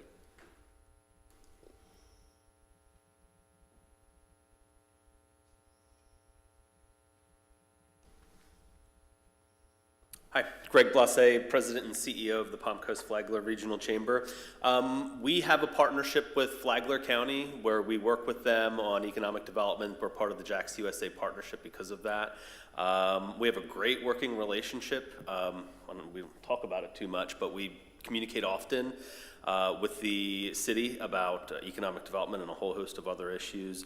I'd be very interested in that. The concern that our board recently spoke about this as well, is that anything that we do, we want to make sure we're doing it right and we're being helpful to the process, especially if you're talking about, public dollars. And nobody's mentioned that now, but that's kind of what we're alluding to is we would want to make sure that anything that we're doing is a part of a larger plan to move forward. We want to be helpful in this, but I can also understand the city's perspective that they want to have a staff person in control of economic development internally. The one thing I would say is that we were a part of the group that helped select Barbara Fedor, so that kind of shows you what kind of partnership we do have with the city, is that we were in on that.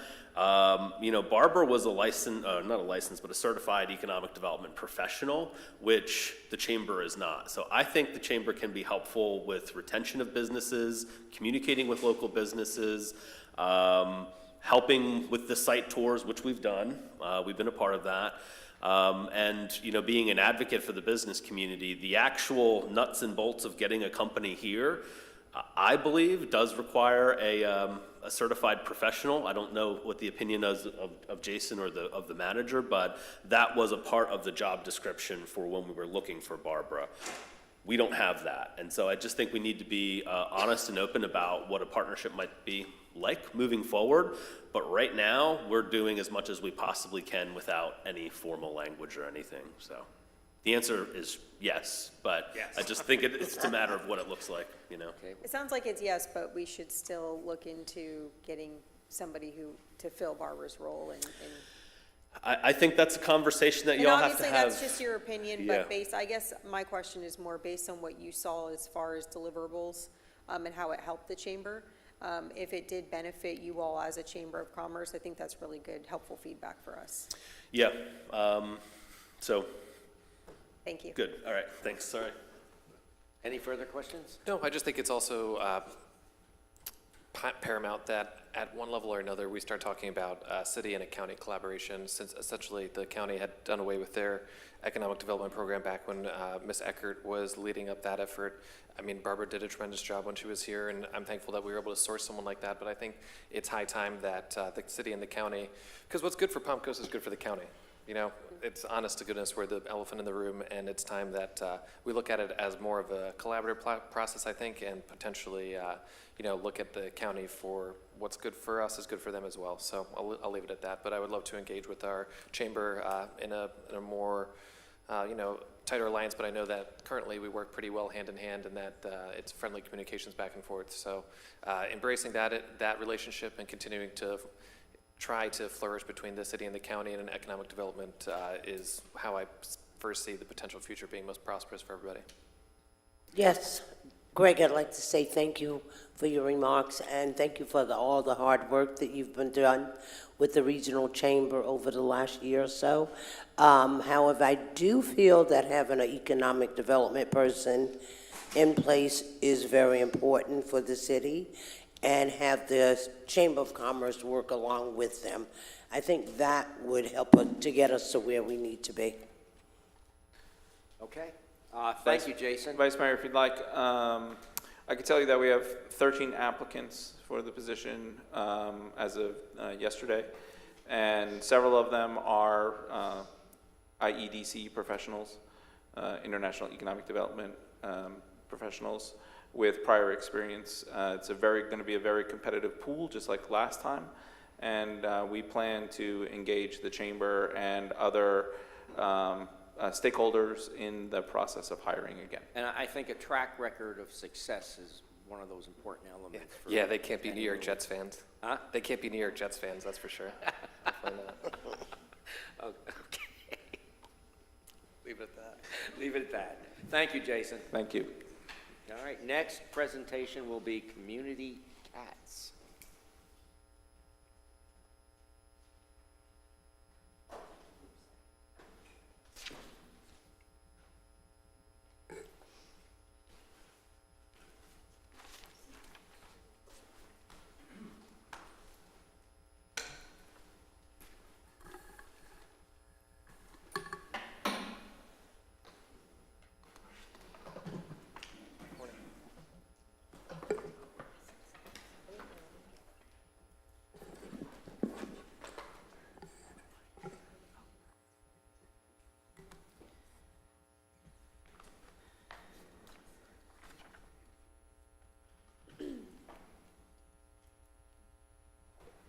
Good morning, Vice Mayor and City Council.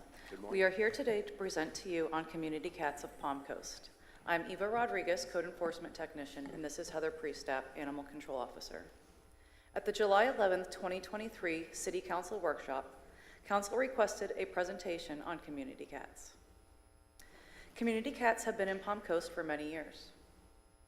In 2016, staff presented to City Council on community cats as well. Today, we are happy to provide you and our residents with an update and overview of the city's Community Cat Volunteer Program. The topics we will discuss with you today are challenges with free-roaming cats, challenges with trap and remove, community cat programs, myths versus facts, benefits to a community cat program, community caretaker guidelines. A community cat program takes care of feral, stray, discarded, and abandoned unaltered cats. These cats have been released by irresponsible owners into the wild. The program has volunteers who are known as caretakers.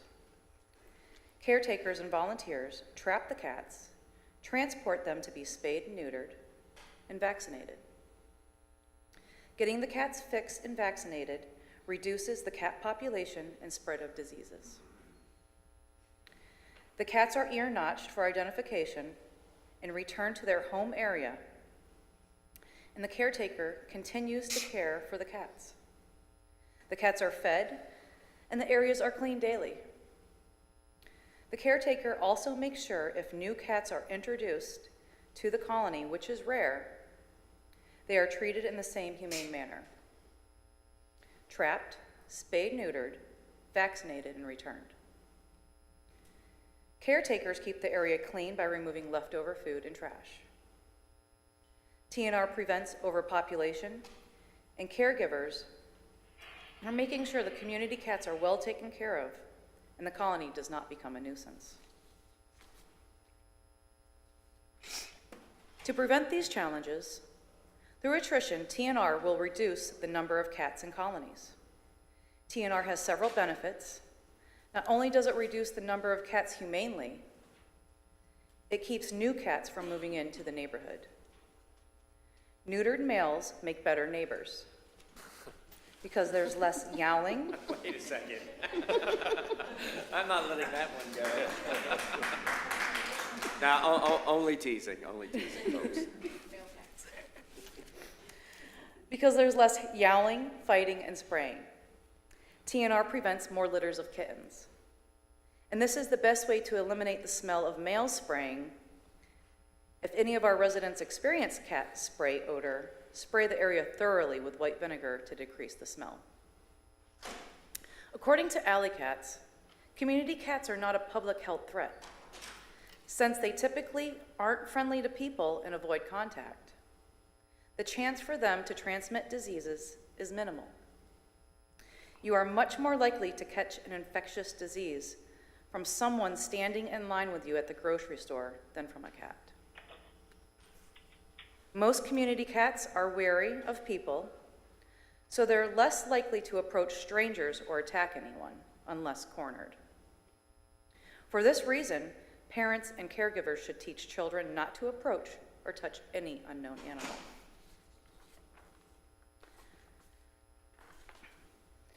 The challenges with trap and removal of community cats. The cats that are trapped are removed and taken to the Humane Society as stray cats. As this happens, new cats enter the area, multiply, and a colony is reestablished. This never-ending cycle is known as the vacuum effect. New cats arrive to take advantage of vacated food, shelter, and reproduce. And there are too many cats with too few animal control officers. Trap and remove policies have failed for decades. The city has been successful with the community cat program for several years. It has cost the city half to TNR than to trap and euthanize per the city's contract with the Humane Society. TNR has been proven successful nationwide. From October 1st, 2022 to September 30th, 2023, there were 651 cats taken into the Flagler Humane Society under the City of Palm Coast. 119 were TNR'd. So there were approximately 39 waiting for adoption. The benefits to community cat program versus trap and remove. The community cat program is much more effective than trap and remove and is highly recommended throughout the nation. The community cat program lowers euthanasia rates, lowers population, provides vaccinations, which will assist with a healthier cat population in our communities, has less of an impact on wildlife, and it lowers the intakes and costs to the city. A trap and remove method will have a high euthanasia rate, the population continues to grow, and new cats will fill the vacancies. No cats are vaccinated, has a high impact on wildlife. There is a high intake and overcrowding issue at the Flagler Humane Society and increases cost to the city. Around 2016, the Blue Moon Sanctuary colony had over 100 cats. There are 3 to 5 cats remaining today. The other colonies, as Publix on Belterre, Memorial Lane, and Staples, have proved to be successful as well, as there's no cats remaining in these colonies. A typical colony will hold 2 to 6 cats from beginning to end. The benefits to community cat program for Palm Coast. The trap, neuter, return is a proven successful method of controlling and reducing the population of free-roaming cats. Cats are trapped and spayed and neutered. Cats are vaccinated and ear-tipped for identification. Adoptable cats are removed from the colony. Unadoptable cats are returned to the territory, and a caretaker feeds and monitors the colony for the new cats. Without further reproduction, the colony is reduced, and in 4 to 7 years, the cats are likely eliminated. Additional benefits to the program are reduces nuisance behavior, noise from mating is eliminated, odor from the unneutered male cats, sterilized cats roam less, property damage, unsanitary conditions are less. The program saves the city resources such as TNR costs are half that to trap and euthanize. Volunteers provide the labor of trapping and provide the transport of the cats. Nonprofits or private donations assist with costs of the TNR program. The caretaker commits to caring and maintaining, registering, feeding, sterilizing, and vaccinating. Removing sick or injured as well as tame cats and kittens will be taken away from the colony. They provide proof of sterilization, vaccinations, and medical, and allows the city's animal control officers the right to seize and remove the colony for any public health, safety issue, and complaints.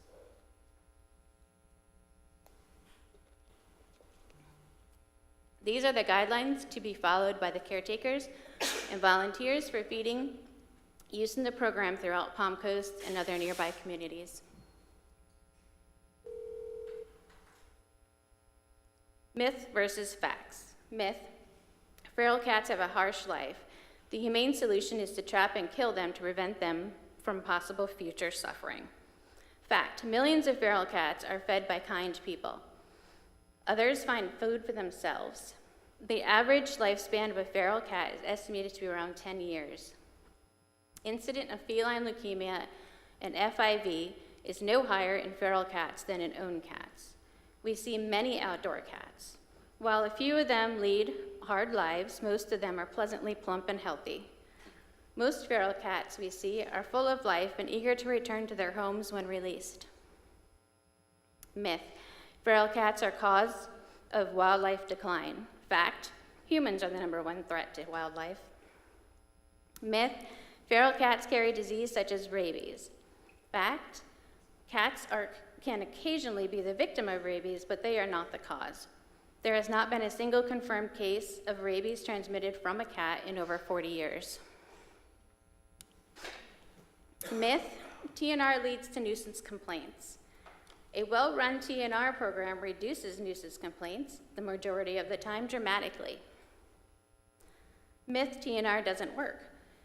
The science is quite clear. There are only 2 ways proven to reduce and eventually eliminate the population of free-roaming cats. 1, intensive TNR efforts.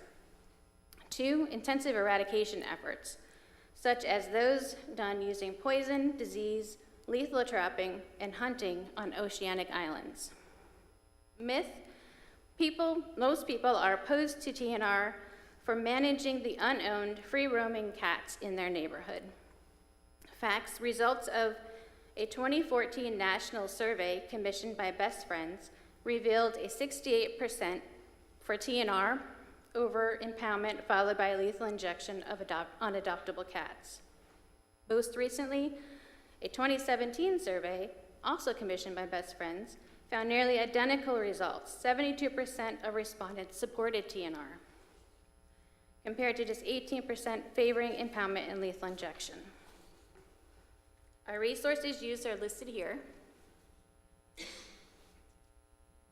This is a photo of Rocco, a former mascot from 2016 Community Cat Program, showing off his ear notch.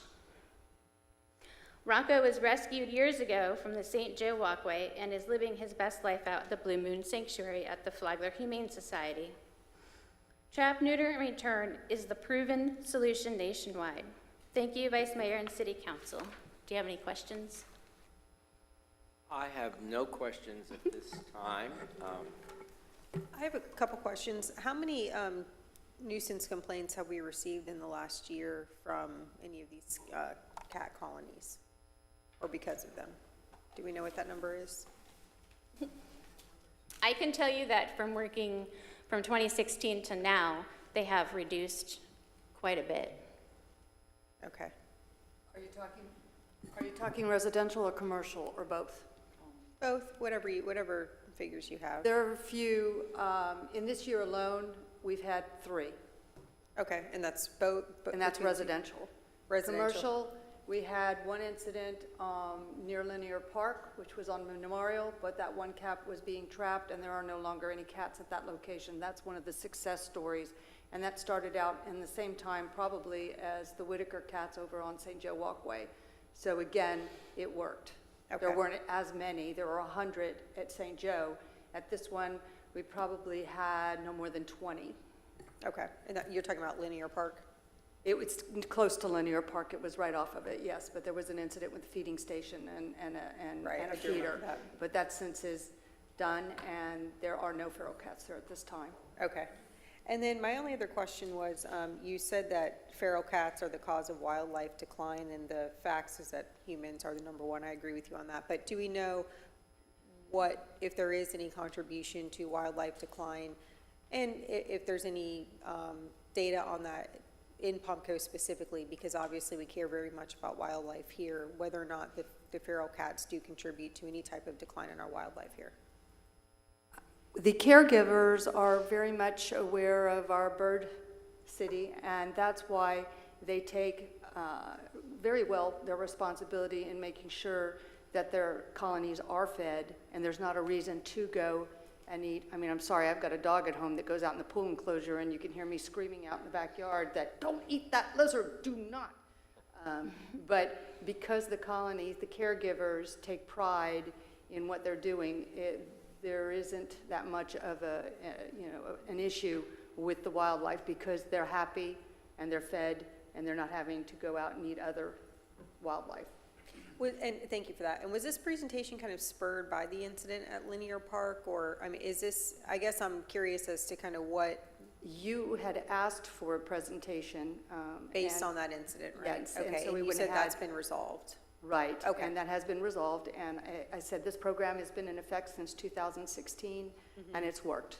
Okay, I just wanted to make sure there wasn't any other incidents out there, anything else that were spurring this? No, there once in a while will be in a residential lot where a cat may want to come over into, their garden bed and do something, and then we have to, talk with the caretaker, and they make themselves so that the cat is, once they're fat and happy, they're normally not roaming as much.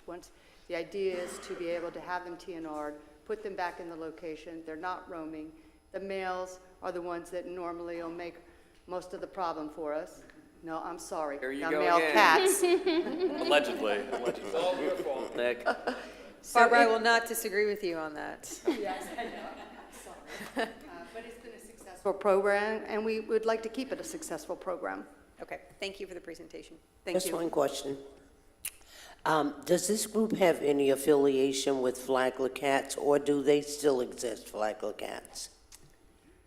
Flagler cats do still exist. Oh, they do still exist? And I do know that some of the caretakers do use them as a TNR to get the animals fixed, and then they return them. Okay, thank you very much, and thank you for the presentation. You're welcome. Mr. Clufus? I am continually impressed by our code enforcement and animal control department. I thank you guys a ton. I'm proud, the only surviving member from 2016 still up here that supported this in 2016, and I'm glad to hear that we can measure results today and that it was a successful program. I can't believe that it was that long ago, but I want to say job well done, and I continue to support these efforts today. Thank you very much for everything. Thank you. Absolutely. I just want to let you know I have 3 cats and a dog, all rescued. They rescued me. I didn't rescue them. One of the cats was a stray, not here, on Hatteras Island in North Carolina with a chip in her ear. Okay. And I met that cat literally the first day I moved into the new beach house I built. And took a year, we became friends. That cat is now in my house here. That cat runs my house, okay? Is it a male? Is it a male? No, it's a female. I that's knew you were good. going to ask that, but Good. the other 2 cats are males, and they don't give her any problems. But I think it's important what you do, and I appreciate what you do so much.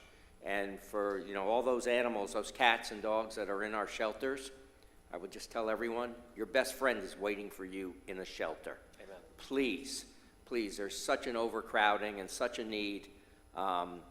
If you can bring a pet into your life, you'll be grateful you did. I want to thank you, ladies. Thank you. For the presentation Thank you. this morning. Thank you.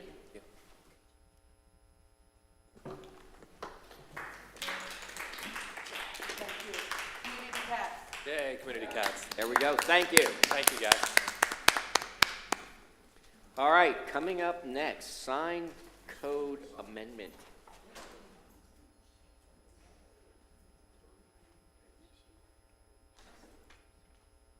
And thanks to the community cats participants hanging around here. I know that it got a little late, but thank you guys.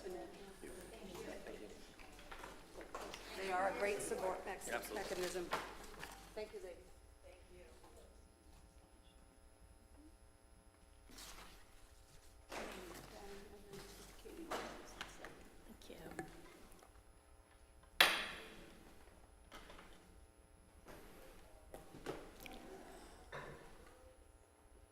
Good morning. Go ahead. Vice Mayor Ray Tyner, Deputy Chief Development Officer. We're here to present our draft sign code. I'd first like to thank City Council for giving our city manager direction to move this code forward. It was first adopted, our first version was adopted in 2008.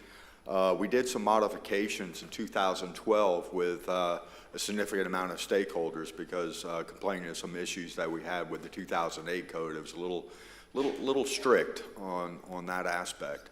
So 2012 we made, in 10 and 2012 we made significant modifications while also, satisfying our stakeholders, but also continuing to have a really good look for the city and keeping that that character of the city. So,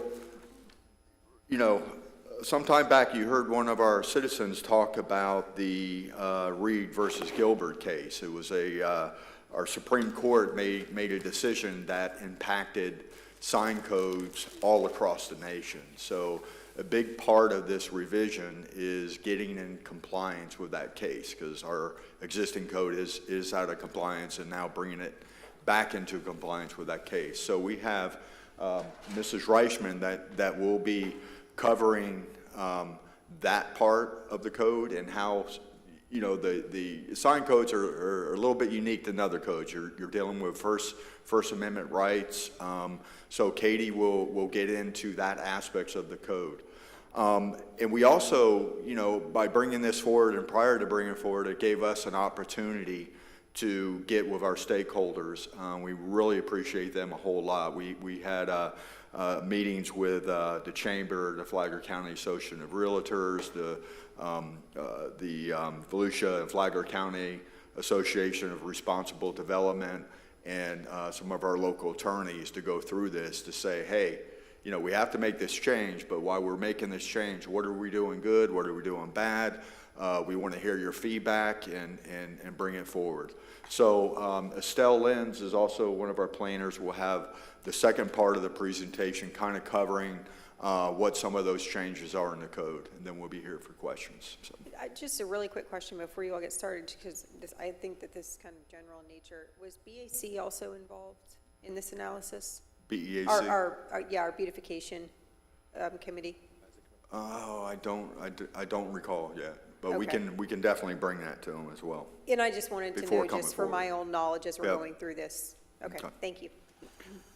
Good afternoon, everyone. I'm afraid I don't have any cute cat pictures, but we'll try to get by. You have cute signs, though, right? I do have some funny signs. All right. So my name is Katie Reichman, as Ray indicated, and I've met Councilmember Klufis. I haven't had the pleasure of meeting the rest of you, but I hope that I can get through these slides so we can get to lunch. I'm sure everybody's getting hungry. But so the basis for our zoning power, of course, is police power, but when we're talking about signs, we're talking about First Amendment. And in that case, the courts have said planners need to know the Constitution, commissions need to know the Constitution. There's a whole different level of standard for court cases challenging sign codes. They're not presumed constitutional. Here's the First Amendment. It applies to signs.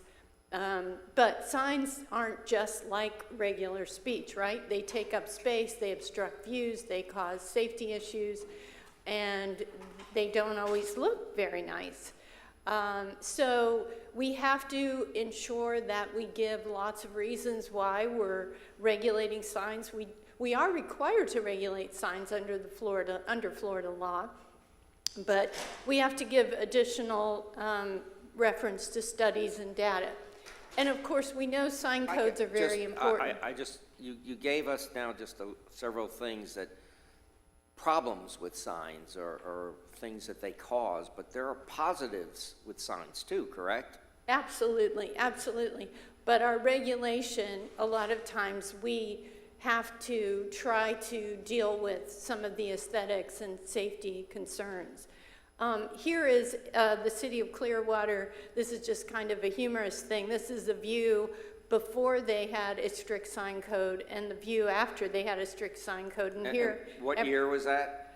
I don't know the exact year, but it's just kind of a funny picture because here everybody's leaving Clearwater, here everybody's coming. So it's just to show you the difference. So signs are acceptable by this new decision that we have, and in the past as well. If our sign code is acceptable, if there's no reference to the content of the signs, they're narrowly tailored, and they leave lots of room for additional communication of the same information. And normally we make, if we do make a content-based distinction, we're subject to strict scrutiny. What that basically means is you lose. You very rarely has any sign beaten the strict scrutiny standard.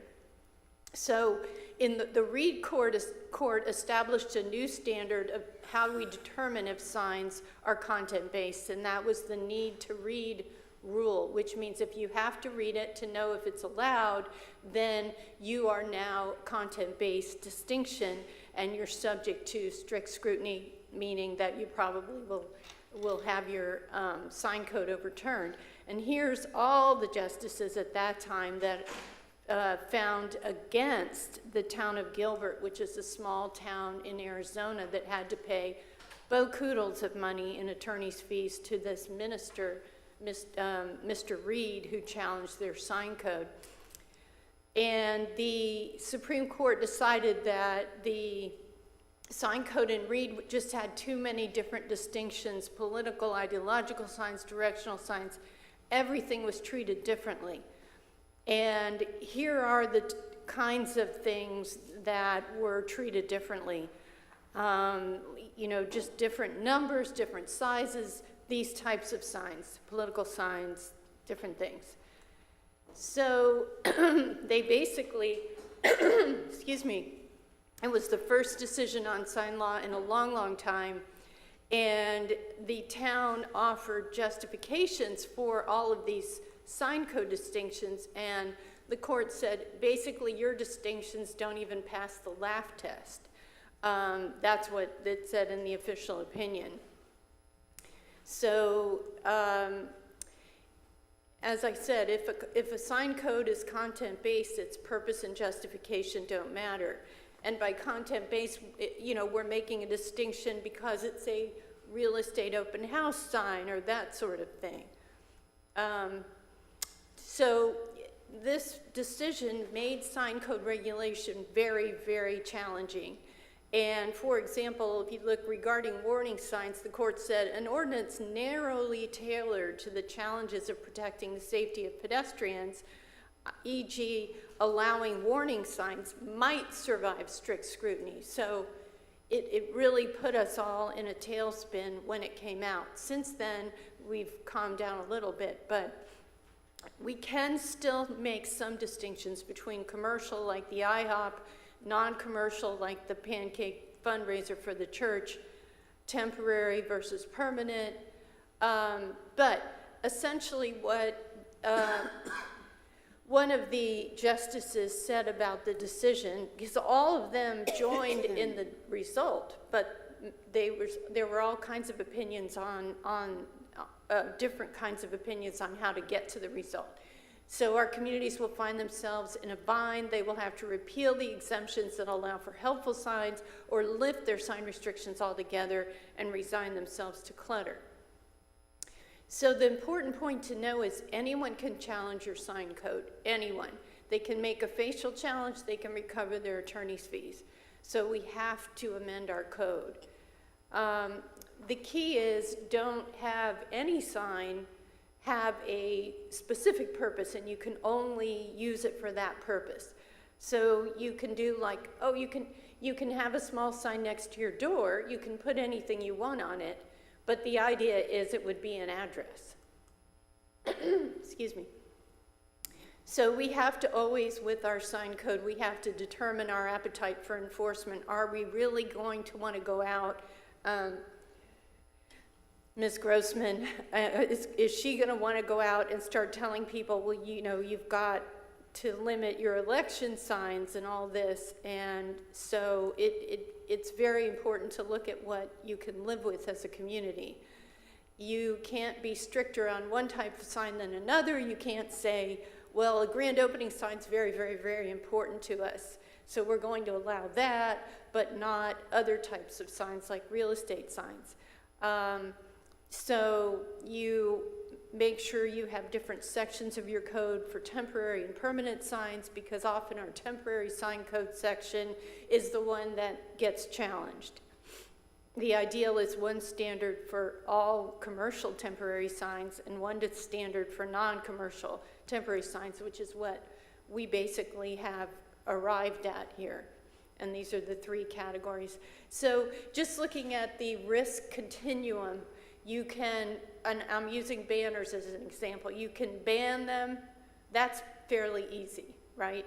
But nobody really wants to ban them. Or you can permit all of them. That's fairly easy. But in between is where you get into trouble. So you don't want to differentiate among business types and say, well, gee, we want to really help out these particular businesses because they really need the sign. I want to know, where did you find those gas prices? Because I need to go fill up. I will check that out. Administration. Yes, absolutely, the last I administration. will find that for you. So we've talked about this. You can easily distinguish between temporary and permanent signs based on their structure. So single-family neighborhoods, we have to allow non-commercial speech. And I know one of the speakers this morning was saying, let's not allow obscene signs. And they're not allowed by state and federal law. But what constitutes obscenity, as we all know, varies, and it varies over time. So that's a bit of an issue. We did take out of our sign code the ban on obscene signs because it's already in state law. So we want to use state law and have people have to challenge that rather than our sign code. If I could interrupt you, because I know that a few council meetings ago, someone brought a sign on a garage door to our attention as being very obscene. Yes. Do we have any recourse for dealing with that sign on somebody's garage door? Yes, what Ms. Grossman and I over the years have dealt with a number, and as you know, this last election cycle, we had a lot of the use of the F word. And the problem with declaring that obscene is that the Supreme Court specifically said it's not obscene. Because someone came in, this was years ago, with an F the draft jacket on, and they said, no, that's not obscene, that's political commentary. So, you know, we've talked a lot about, well, let's try to go to the person and try to get them to comply. You know, just tell them, look, there's children in the area. And that is the concern. It's not even so much the message, whether you agree or disagree or whatever. It's children. Exactly. Children getting off a school bus, you know, in grammar school, walking by that house is a concern. Exactly. Yeah. And so, you know, it's, and even like this sign here on this house, in the case, the court said the sign violated the color and size of wall signs, but they didn't mention the use of the word, which, you know, some would consider obscene. Okay, so the big issue that the realtors always have, and they came up with a great presentation, and of course they legitimately are protected by the courts. The court said every single-family home must have the ability to put up real estate signs. They're protected by the courts. But the issue is the right-of-way and the open house signs. And the problem is that you cannot just allow real estate signs. So if you open them up to hate speech. And if you see the hateful stuff in the picture, that can be sticking in your right-of-way. And of course, every, you know, little snipe sign in the world. And so your rights-of-way become filled, and it creates not only aesthetic issue, it creates really almost a traffic hazard. But we could limit days and times for right-of-way signs, correct? We could say Saturday morning, 6 a.m. to Sunday evening, 6 p.m. And if they're not picked up, we pick them up and toss them in the garbage. Some communities have done that. The issue with that is, what is your rationale for allowing them just during that time? If you ban them because, in part, for safety issues, because you don't want totally cluttered rights of way, then are you saying you're not worried about safety on Saturday mornings? If the I don't see a safety issue using the right-of-ways unless you're talking about a center strip. But left or right, I see more of a safety issue if it's 6 feet off the road and it's small and somebody has to turn to see it. So I don't see much of a safety issue. I just want to know, are we able to, if we decide, if this council decides to allow signs from 6 a.m. to 6 p.m., Saturday to Sunday, are we on legal, good, solid legal ground? I don't believe you are on solid ground because you've eliminated any justification you have to eliminate signs from your right-of-way, because basically you're saying we don't mind them during this period of time. Right. It doesn't create an aesthetics issue for us, and it doesn't create a safety issue for us. So It's a pro-business issue possibly, which I think is good. Are there any court cases where communities have done this and they've lost in court? I do not know of a specific example of that, but I could certainly research that and get back with you. And are there any communities that have done that? Have they limited signage to specific times? Definitely during like COVID and the downturn in the real estate market, there have been some communities that opened up that for a specific period of time. And did they face any legal challenges is what I want to know. Legal challenges from opening up their right-of-way? Well, from just allowing that signage during a specific period of time. I want to know basically the legalities of doing this. Mr. Richmond, real quick, Yeah. can I just hop, so just so I understand, I think we just basically, if we allow them during a certain time, there has to be a defensible reason why they're only allowed during that certain time. Is that what you're saying? So like the other times, I understand where you're going now. Okay, fair enough. So it would That's be right. like the right-of-way, we have to mow the right-of-ways, all right? And our crews work out there during the week, Monday through Friday. So a reason for not allowing these signs during the week is because we have to do maintenance on the right-of-way. But on the weekends, we're not doing any maintenance. For the most part, you know, we're not out there mowing. So to me, that is a justification for allowing for weekends. That's right. And As if I'm long wrong, as please you- correct me. Ray, go ahead. Yeah, I was As just long going as- to, I'm but sorry. if I could just real quick say, as long as you enforce that strictly, so that you have people out there pulling those signs out, and as long as you allow anything and everything. I have no that doubt includes, Barbara will be enforcing it strictly should we do it. She's very good at enforcing things. But that includes, you know, the hate speech. Sure, You can get the Mothers of Al-Qaeda bake sale Yeah. and, And you I know, have no doubt that we would see a blip on the radar of some of those signs out there, and we'd have to, you know, cringe and live with them. But I think after Barbara picking up all your hate speech signs over and over and trashing them, I don't think people are going to continue down that path.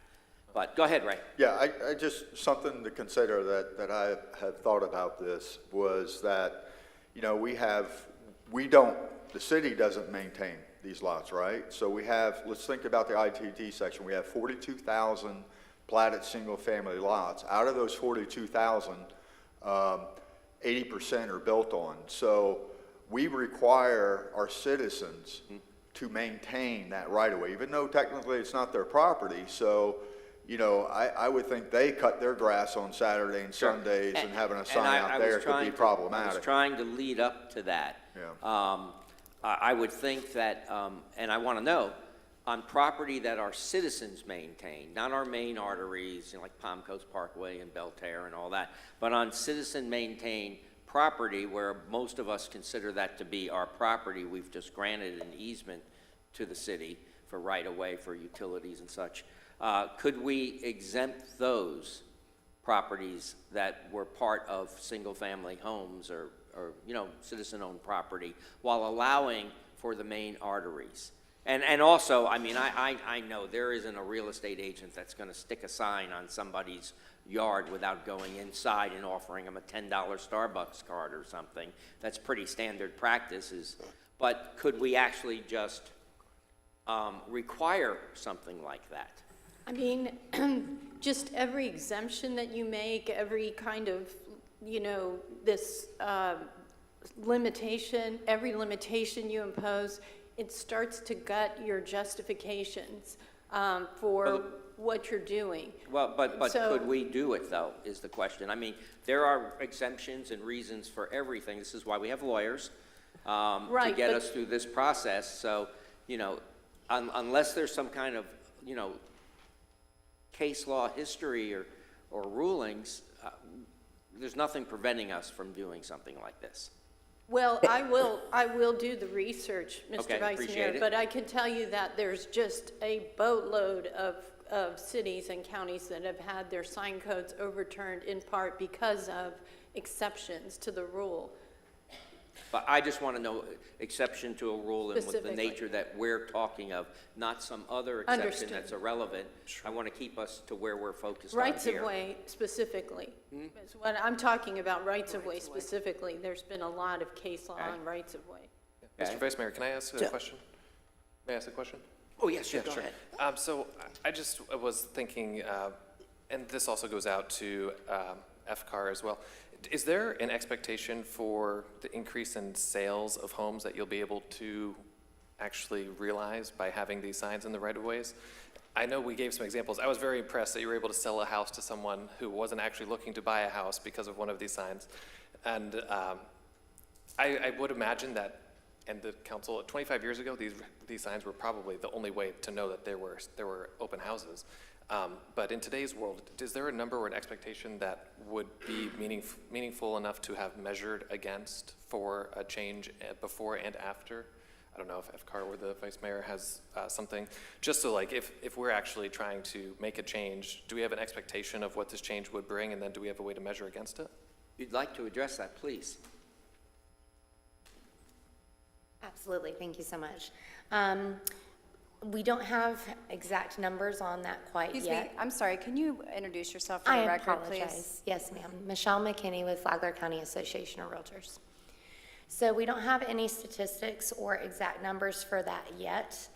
We basically are in the starting point of trying to get this accomplished with the city. So once we know exactly what you are looking for from us, then we can take the next steps to get what we need to put together to bring forth to you exact numbers. But yes, I did sell a house specifically with directional signs a couple of years ago, so it does happen, and I do think that it will increase. Just a quick question and a comment to what you said. As far as the signs, I do know that the real estate signs bring buyers to homes when they see a real estate sign that is out there. I myself am a realtor, and I've had that happen. They didn't come because they saw it on the internet. They came because they saw this sign. But my other comment is, are we saying that we're only going to allow open houses on the weekends? Well, no, we would only allow the signage during that period of time. You can hold an open house anytime you want, but because in the right-of-way, we're cutting lawns and maintaining things that would very much interfere with our city employees doing their job. But if they're not cutting those lawns on the weekend, then I don't see any problem with allowing signs, and it would be allowing all signs. So But wouldn't be able to have them during the weekdays? Is that what you're saying? not on the right-of-way. I mean, not on the right-of-way.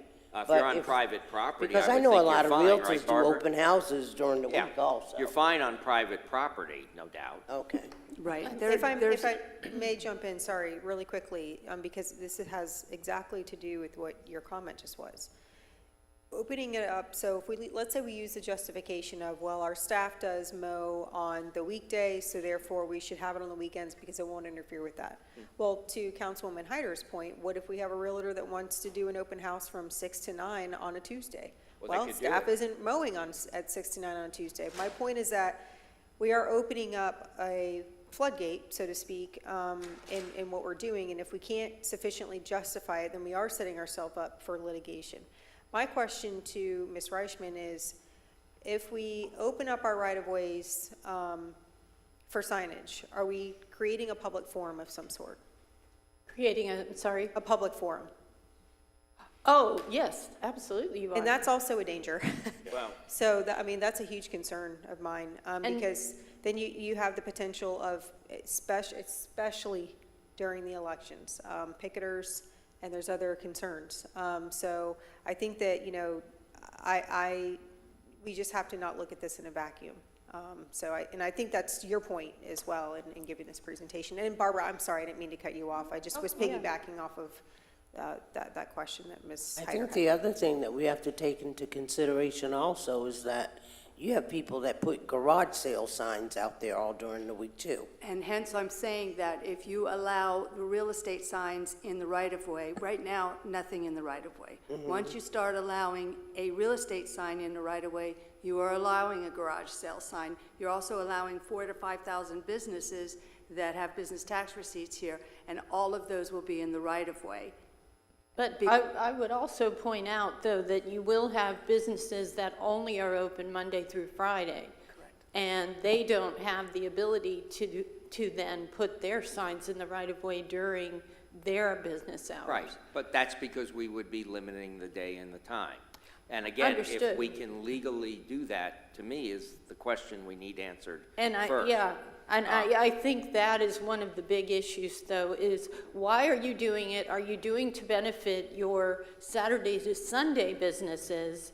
And and you're harming your Monday through Friday businesses because they don't have extra signage. There would be nothing prohibiting the Monday through Friday business to put out a sign saying, visit me Monday through Friday and buy donuts or whatever. Nothing would stop them from putting out that sign. That's true. And the only thing I see, the one thing I see is a plus for us here is our code enforcement is so active that after we started picking up a bunch of signs and tossing them in the garbage, these people would finally say, I don't want to spend any more money on signs. Now, I know our real estate agents, they pay a lot of money for those nice signs.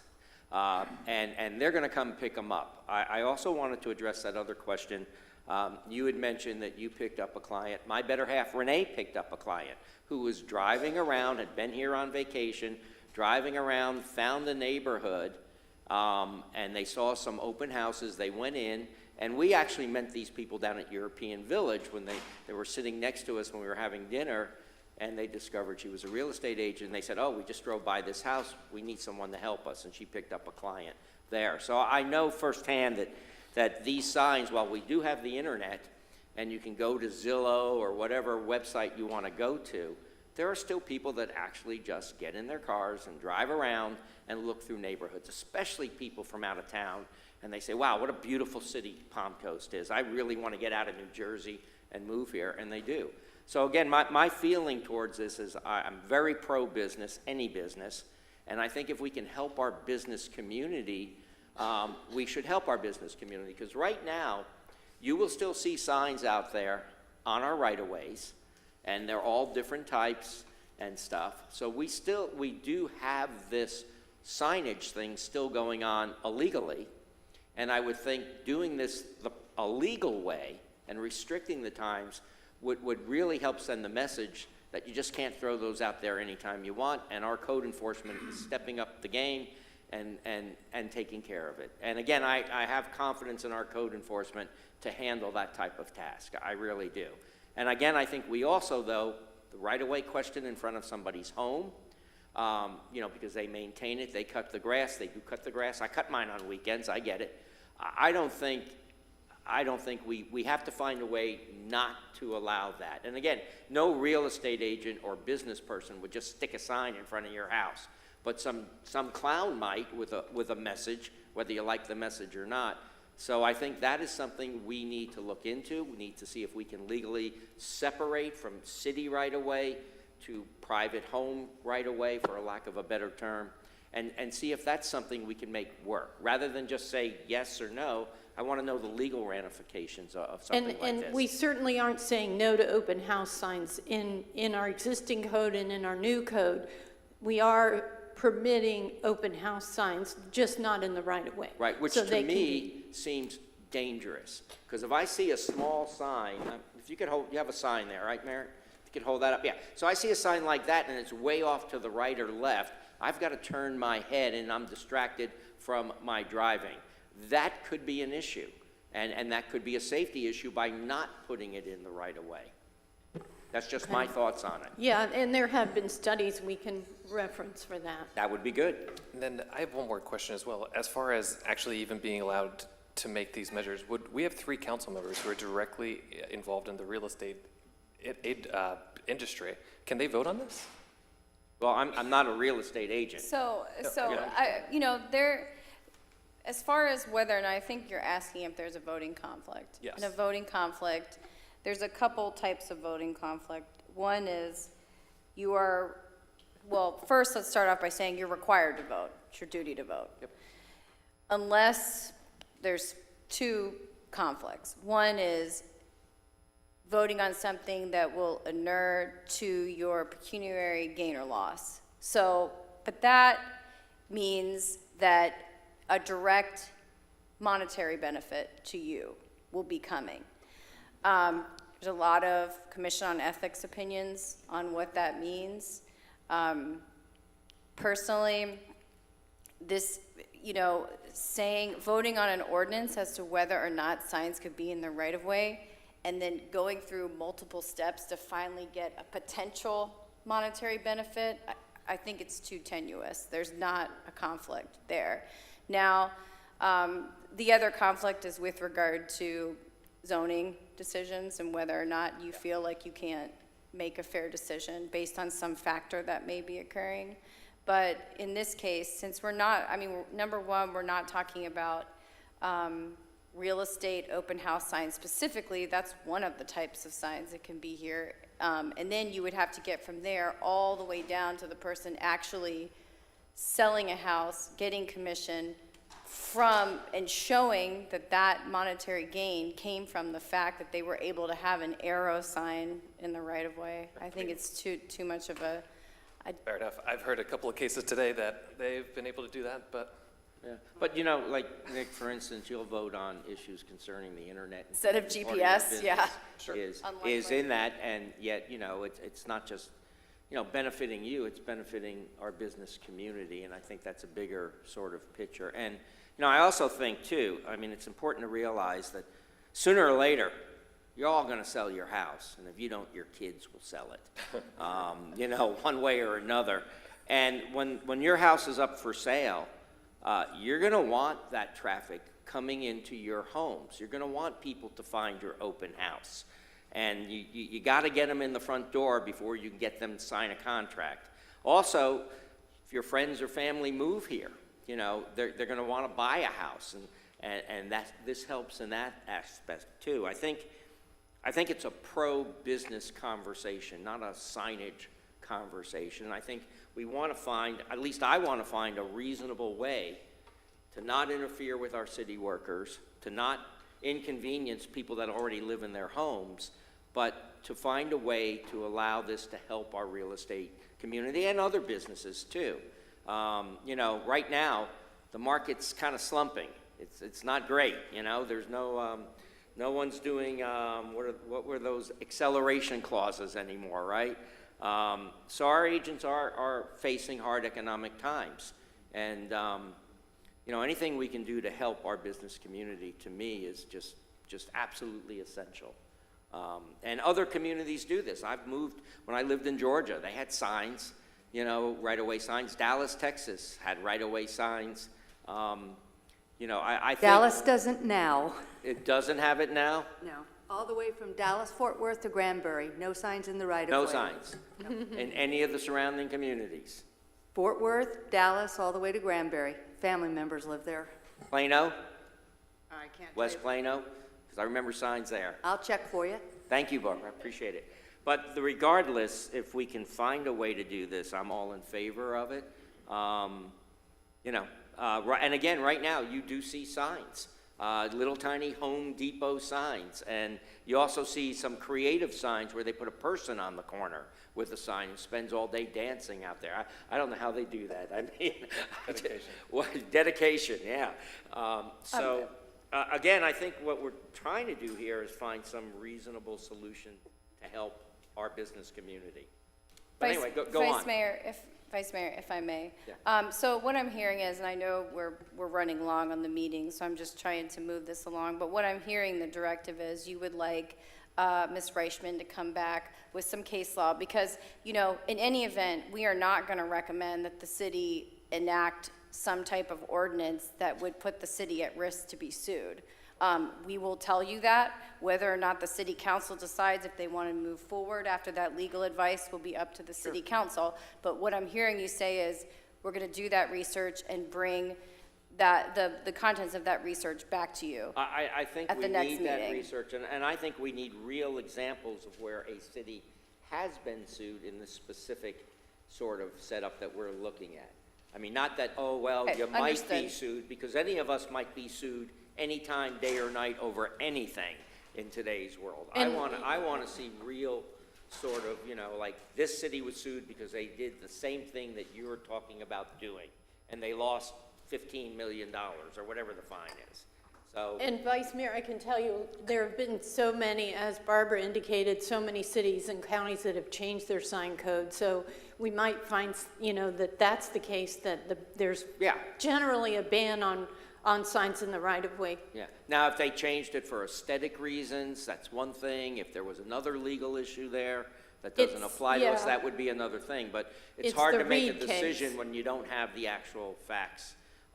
Yeah. And if, do you want to go through with the rest of the presentation? I know we've all read it, but, Whatever you want, what the council no, I wants. had one- I can go through it quickly. I had a question I saw, and maybe I misread it, of limiting the amount of political signs an individual could put on the front of their lawn. Was that part of this too? That is in our amendment to our sign code, that we have some I think it was 6 signs from what I read. Correct. So say, you know, say, I don't know, Nick has 7 candidates that he likes, and you're gonna tell him he can only put 6 signs on the front of his lawn? That, to me, seems like that actually is too restrictive. CDD actually says I can have 0. What's that? My CDD says I can have exactly 0. Yeah, right, well, that, you signed on for that, Yeah. but if they're you know, if an individual wants to put 8 signs, 9 signs, 10 signs during an election cycle on their front lawn, which we've seen happen, and we're headed into a presidential election now, I would be very much opposed to limiting, I don't know how the rest It's not a of the council limitation feels. of how many signs, it's a limitation of the square footage.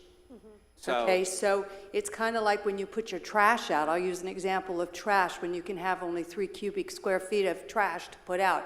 That's equated to so many bags of how many clippings you're going to But put we've out just there. equated Councilman So- Clufus to trash, okay. I mean, No, this this is is the sign. political, though, this is not garbage. That's political. Just teasing, but those signs are what? 2x2s, I think, we use 2x3s? So the idea is, if you have 7 candidates that you want to do, you may want to reduce the amount to equal the 6 square feet. Right, but Okay, if you're wanting candidates- to vote for president, you want to vote for county commissioner, you want to vote for city commissioner, you want to, you know, it's a placement and an amount, just like there is at a shopping center, just like there is at my house. I mean, if I want to put out there, Alan, you peed me off for 7 signs, I can put it out there, as long as I don't exceed. The problem Well, is... we have 6, it's 6 signs for residential.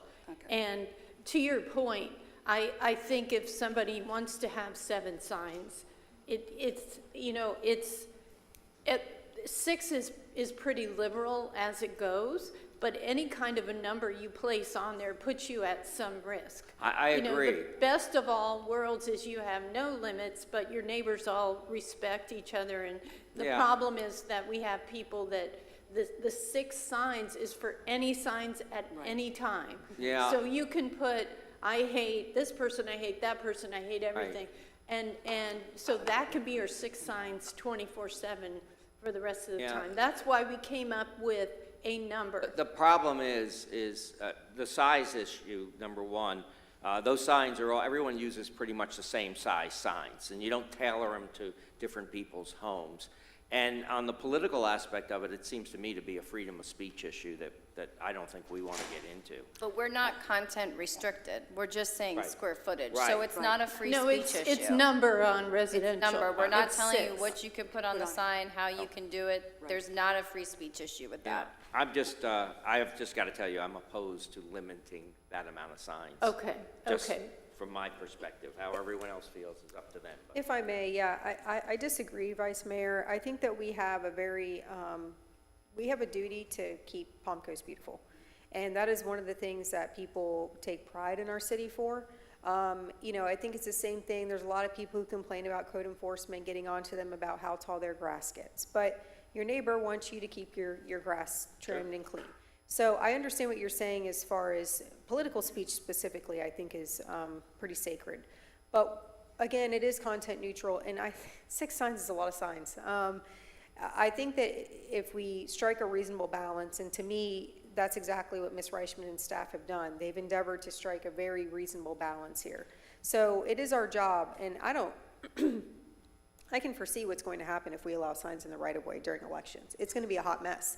And the problem is, on a larger scale, now we're looking at staff resources that have to go and pick up all those signs, and after hours, no less. Because if we're talking about 6 a.m. to 6 p.m., what does that mean? That we now have to ask staff to go around in their white pickup trucks at 8 o'clock at night on a Saturday to pick up signs. And then, even if we do allow signs in the right-of-way, I think it's incumbent upon us. I think the QR code idea was fantastic, because then we have an identifier, and I think that there should be some teeth to this. We need to fine people. If you don't pick up your signs, forget about throwing your sign in the trash. They need to be fined, because if we are going to allow this, then people need to be responsible and they need to respect our code. So, you know, we fine people for other things. We issue warnings and things like that for other violations. This should be no different. So I think that, I want to see the rest of the presentation. I know we're getting long and I am very hungry, I'm sure, along with my colleagues, but I think it's important because we are talking about legalities, and clearly more work has to be done on this presentation before we can make a decision. So I want to kind of get out as many kinks as we can. sure, absolutely. And I in think order to do that. I like your idea of holding people accountable, but I think legally we can't require someone to put that they own the sign on a sign. We can't require any content. We do that during I think during elections, I had to put my contact information on my signs. Paid for by, but you No, I remember being told that I needed to put my phone number on my election signs. I was told that by I somebody. don't know who told you that. So, Yeah, we can't require that on temporary signs. can't, or you No. can't? We cannot, no. See, then how do you enforce these? So anybody can go and Exactly. put down a bunch of yard signs in the right of way and Exactly. just leave them. And then we That's the pick them problem. up during the It costs our time period. taxpayers staff money to do that. And not for nothing, code enforcement's already overwhelmed. I mean, they already have so much on their plate. Yeah. They should, I just think it is very unreasonable to expect if we're not going to ask staff to go out at 6 p.m. on a Saturday or on a No, they Sunday. may do it at 8 a.m. in the morning when they come Right, to and you know work. what? People will know that. So guess what? Those signs that they were told needed to be out from 6 a.m. to 6 p.m. on a Saturday, now they know, code enforcement won't go pick it up until Monday. So now I have free advertisement at the cost of the beautification of our city until 8 a.m. on Monday, when now our staff has to If go out it's and do it. overnight and it's dark, and they get out there before code enforcement gets out there early in the morning, yeah, they might save their signs, or they might not. But the first thing is, number one, you don't have to put your phone number on your election signs. You just have to put paid for by your campaign. No, I know that, but Just so I you was know told to that. put my phone number on some Number of them. two, neither you nor me or Nick or Kathy would ever put our election signs in the right of way just for the weekend and then go back and move them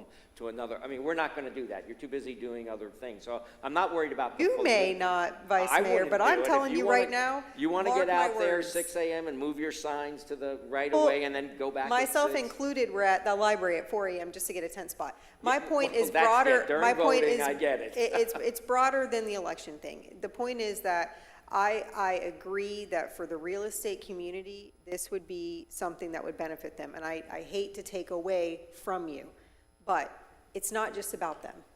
This is a much larger thing that we have to look at. And unfortunately, because we cannot, I shouldn't say unfortunately, because we have to be content neutral, we cannot just look at how this is going to benefit the real estate community. And quite candidly, you know, as far as other businesses go, when you're looking at roads like Pine Lakes Parkway, what other businesses are really going to benefit from signs? I mean, what business on Hargrove Grave is going to benefit from a sign in the right of way? There isn't. There aren't any. This is being spurred by the real estate community, and I don't blame them. And I understand the necessity and the want for this. My point is that I think it's very dangerous, and I think that at the end of the day, the benefits do not outweigh the negative products that we're going to get from this. So I agree that I want to see more from the presentation. I want to see some examples. If we can limit it, if we can enforce it somehow, you know, what can we do to better protect us if we move forward in this manner to allow this? I don't know what that looks like right now. No, listen, I want to hear all legal angles on this before we proceed. So if possible, could you give us some sort of time frame on when you could come back with those answers for us so we could continue to pursue this? Because, I mean, I've pushed this starting 2.5 years ago, and it's taken that long to get here. I don't want to delay us in this, but I want to make sure we move forward quickly, but with all of the information we need. So if we could get this back from you in a timely manner so we could proceed, I'd appreciate it. I think the rest of council would too. Absolutely, and I would think also you'd want to hear from your code enforcement as far as what they need to be able to take care of the code enforcement aspect. Sure, and this may create a temporary need for a little more work. But I do believe, though, once folks start losing signs that aren't businesses, that aren't going to pick them up, once individuals start losing those signs, they're going to finally throw up their hands and say, I'm not going out and buying any more signs because my message is gone by Monday morning. And I'm just, there may be people out there that are going to go out there and they're going to throw up dump Danko signs maybe for a few weeks. And I hope you pick those up real fast, Barbara. But after that, though, I think they're just going to say signs cost money. And I'm tired of spending money. I got my message out, and now I'll find a new shiny object to play with. I mean, I really believe that. But I do think we need to know the actual case law and everything involved if we go down this path. And so that's what I would, if have a consensus from the rest of council. Oh, I definitely think we need more one more information. comment. Go ahead. So I agree with you wholeheartedly on a lot of what you said, but I just want to speak on behalf of the realtors and their signs. Those signs cost a lot of money. And trust me, at the end of the day, when they finish with their open house, we backtrack and we pick those signs up because we pay $25 per sign. We have to use them. And if we're doing open houses a week, we need those signs. We're going back and picking them up. So I just want to say that on behalf of the realtors. I know I do, and I know the majority of the realtors do the same thing. So I just want to say that on their behalf. Yeah, and let me clarify on the record. I don't think that realtors are the group that we have to worry about leaving their signs behind. I agree with that. That's not my fear. I have full belief that they're professionals, and yes, they're going to want to go pick up their signs, and they will do so because if that's what the code says, I don't think any realtor wants their face on a sign that's violating the law. That's another part of this. That's not my fear, but we can't give special treatment to them versus anybody else. So we can't just look at what is the real estate community going to do. It's got to be what is the general population going to do or not do, and so that's my larger fear. And it is. I agree. But it's also beneficial to those residents that are doing a garage sale. So it's beneficial to our residents. So I see that as being a good thing. And it Well, could the be nice thing- beneficial to any business that wants to promote their services on the weekends. Right, and you can also, just so you know, on the garage sales, where the city did accommodate the garage sales, there's a kiosk where they can register because they can only have 2 garage sale signs per year. So you'd be surprised at how many people actually go to our website to see all of the locations as to where there are yard sales, and that's how they get their information. Right. So they're but- registered, and then, of course, if they have more But- than 2 and they're making it a Sure. more business-type Sure. thing, then, of So course, it's a code violation. obviously, if we approve this for the right-of-way on that weekend period of time, that would include folks putting up garage sales off the right-of-way, pointing to their house, and your 2-sign limit would have to go away.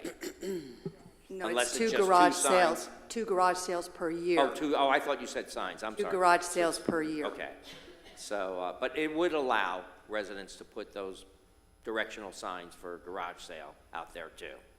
if we approve this. Yes, Yes. and one of the problems, so that you understand, when Ray was talking about people, and their private property and the property they have to maintain to road, to the edge of pavement. I took my dog for a walk, 2 dogs for a walk. I went, 2 signs in the right-of-way, yard sale, took them, came back, 2 new signs in the right-of-way, yard sale, same house. Dropped the dogs off, went to Publix, 2 more yard sale signs in the right-of-way. Went to picked them up, went to Publix, came back, 2 more, 8 signs. Same within house? Same house, So- within 2 hours. Can I ask a question? I mean, those signs could have been out of the right-of-way on that home's property. If they had, they had the permission of the property owner at that corner, because they're at the corner of Cimarron and Palm Harbor Parkway. Oh, so it's on the, So it's in a right-of-way. then the right-of-way, It's yeah, in- and I think, That's yeah. what Ray was talking about, when a person mows their lawn on Saturday and Sunday, and somebody's putting Right. their signs in the right-of-way that they're supposed to maintain Yeah, and on the, all the way to and those are on the corner of residential Yes. houses. And Those ju- So, and just to be clear, our code does allow, like, if you're not in the right of way and you have that adjacent property Right. owner, they could put a sign there. They just gotta, hey, I've got a 3-hour open house, could I put a sign there? They're Yeah, allowed to do it. yeah. Our code is gonna allow that to do that. yeah, and the folks should have just knocked on the door and say, can I put this sign in your yard and not in the right-of-way? And they might have knocked on the door and then just weren't aware that there was a right-of-way issue there too. We don't know, but anyway, if anyone else, does anyone else have any questions or anything? Or are we given enough direction? Yeah, I think we have good direction, and I appreciate our council member mentioning the BEAC. So we'll make sure that we get to a workshop with them on the sign code, so I appreciate it. And we could expect you back, when? Were you finished with your presentation? Yes, Okay. yes. Thank So, you. When do you think we could get this back on a workshop agenda? City manager? I think it also depends on, excuse me, the BAC's meeting calendar. So you have a couple moving parts happening, so I don't think we're prepared to give you a date right now. Well, I'd like to just see it, and I think council would like to see it come back as soon as possible. I don't want to wait another 2.5 years. Vice Mayor, we're anxious to get it moving forward. Great, terrific. Yep. Thank you all very much, and looking forward to hearing what Thank you find. you. Thank you. Thank Okay, you. We ready to move along? Okay. Next, we are talking about a resolution approving a purchase. Do you need to read this? Please do. Yep.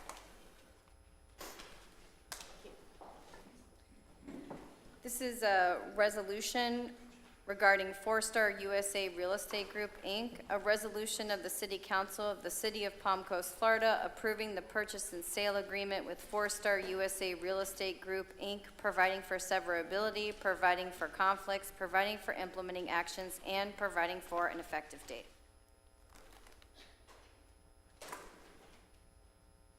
Virginia, feel free. Good afternoon, Vice Mayor and City Council, Virginia Smith, Land Management Administrator. I'm here today to present to you the next 2 items, actually. It's 2 contracts with 4-Star Real Estate Group. One is for the city to purchase land from 4-Star, and the other is for the city to sell land to 4-Star. So this is the general area where the purchases will be for the city and 4-Star, west of Matanzas Parkway to the extension, and north of the city's current water treatment plant 3, and south of the sawmill development. Lot 1 is currently owned by the city, and a portion of that will be, the southern area will be sold to 4-Star, and lots 2, 3, and 4 are what will be sold to the city for portions.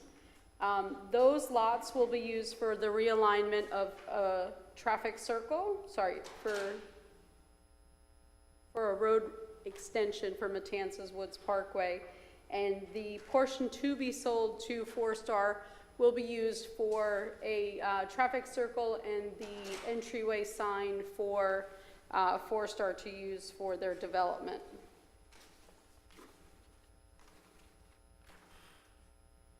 And joining me is Carl Cody as well.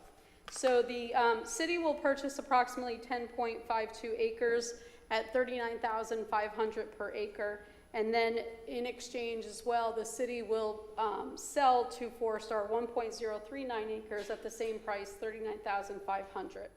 The city will also be obtaining a temporary construction easement on their land. There's no outstanding liens or fines on either property. Closing costs should be less than $5,000 each for each closing, and should be a very simple purchase and sale on each of these closings. And that is all we have for you. Do you have any questions? Councilwoman? Just, are these properties apples to apples as far as being buildable, uplands, all of that? In other words, is there any more value to certain parcels over others? I think most of our parcel we're selling is wetlands. Okay. And portions of the land we are buying from them are conservation easement in wetlands, but there are some uplands on it. When we purchased the property in that area, we paid a gross $39,500. They agreed to that same price that we bought the land for, and that's what was established in that pricing. We did have appraisals completed that came in higher than that, but we agreed to that original price, that lower amount. Why did we agree to that if it was appraised at higher? They're selling their land to us cheaper than what it was appraised at. So it is equal then? Yes. Okay. And then my other question, is this part of the extension that we got appropriations for? Or is this coming out of a certain budget to purchase this property? This would be coming out of the traffic impact fee fund. Okay. Is this a different, is this a different extension than what we did? No, this isn't Matanzas extension. Matanzas extension funds will be used more for the construction purpose of the project. We had already had this in our budget. We've been working on this for over a year now. We thought we would have closed sooner, but there are lots of permitting, conservation easements. There's a lot of moving parts that we had to resolve, the exact extents of the slope downs and FPL relocation of overhead lines. There's just a lot of pieces we had to work out for the exact land we needed. And that has been finalized. Okay, so this was already budgeted, and I'm sorry, what The fund? Transportation Impact Fee Fund. Okay, great. Okay, thank you. Ms. Hyder? No questions. Councilman Clufus? All right. I think we're good. All right, thank you. Excuse me, may I say something? I'm going No, to, not right now. At the end of council, we'll have, Are you sure at the end? at the end of council, we will have public participate. Will you let me speak at the end? At the end, you can speak. We're almost to the end, almost to the end. One item left. Thank you. You're welcome. All right, next is number 6. It's a resolution approving a purchase, correct? yes. Please. This is a resolution concerning Forestar Real Estate Group, Inc., a resolution of the City Council of the City of Palm Coast, Florida, approving the purchase and sale agreement by and between Forestar USA Real Estate Group, Inc., and the City of Palm Coast, and declaring certain city property surplus, providing for severability, providing for conflicts, providing for implementing actions, and providing for an effective date. Nothing further. The presentation was part of the one I Right. just did. Okay. Any questions? All right, thank you so much. All right, we've now reached the point of public participation. You may come up and speak. Anyone in the audience who's left, please. That's what I stood at the whole meeting, please. Okay, Kat? My name is Celia Puglisi. I live here since 1991. Okay, there were mentioned, Mr. Danko, the impact fees to purchase this land, right? Okay. We, taxpayers, spent with Mr. Cargotti in 2021 $163,000 of our hard-earned taxes, because under Mrs. Holland, she ordered that we were going to have budgeted, and she did, the 2 traffic islands to slow the speed of the traffic in Florida Park Drive. That, when she left, and the new mayor and you came into council, that was done away. And those $392,000 that were gonna cost and presented in the bid to build those 2 islands, for which we already wasted $163,000 on the engineering study and the Lassiter traffic study, and all those meetings in the community center for the neighborhood where Mr. Lassiter, Mr. City Engineer, Mr. Greenwald, and everybody, Carcoty, everybody was there with all the residents, right? Now those 2 islands funds were taken 4 away from us for other projects. But now you're using $415,000 from the impact fees for this that is not as needed. This expansion out west is not as needed. It's not the priority of the traffic that we have in Florida Park Drive with 9,000 cars per day plus 200 cars per hour that will be added by the new Wawa in Florida Park Drive. How unfair is this? These are our taxes. And this is very grossly unfair to us, to the people of Florida Park Drive. I sold Florida Park Drive, my home, back 20 years ago because all these problems were readily coming. It's getting so much worse. How could you do this to us? An expansion out west, you use our impact fees for that expansion out west with millions of dollars, $25 million that were given for that. And you take away our needed slowing traffic, calming traffic islands in Florida Park Drive. That's what I'm asking this council. This is unfair. You're doing to us terrible things that we have to endure, and this is not fair to us, the residents. We need those 2 islands before you open that Wawa, that our development department lobbied for 2 years to bring here incorrectly in the wrong location. We need those 2 islands, please. Thank you. Appreciate your comment. Thank you. Is there anyone else who wishes to speak? Seeing none, we will now come to discussion by City Council of matters not on the agenda. Ms. Pontieri? Thank you. I just want to thank both Palm Coast City staff and Flagler County staff for the Veterans Day ceremony, the joint ceremony that we had on Saturday. It was awesome. There was a great community turnout, so I hope that we can keep that joint ceremony going. And also to everybody who volunteered, everybody who spoke, thank you for being there and being a part of that, and a special thanks to our Congressman Waltz for showing up and being a part of our community. I thought that was awesome. I know that we have a neighborhood safety presentation coming up, and so I would ask for consensus because Florida Park Drive, quite candidly, just to me personally, terrifies me. I would never walk on that road. I do think it would be worth it as a part of that presentation for staff to include the benefit and the cost of what a median or 2 medians would cost. I know, or what it would do for the traffic and what the cost would be. I know that this was previously before council. I watched the meeting, and I think it was less than $200,000 at that time, but it was a budget issue. It just was going to be too expensive. It couldn't fit in the budget at that time. I think that because we've made a priority neighborhood safety and street safety, that it just be included in the presentation to readdress and reevaluate based on specifically the increased traffic that we've experienced without the Wawa. But I do agree or have a common sense feeling that traffic on Florida Park Drive will likely increase because of the addition of the Wawa. So if we can just ask staff to maybe include that in the presentation so that we can consider it as another tool in the tool chest to maybe help traffic calming specifically in that area. Do we have a consensus on asking for that? And I think also maybe we include some of the presentations that were a couple of years ago now with increasing the lane lining and things like that to try to give the appearance of like more narrow lanes and things along those lines. There was a plethora of options, none of which were, you know, it's the one cross route that's not designed to be a cross route in Palm Coast.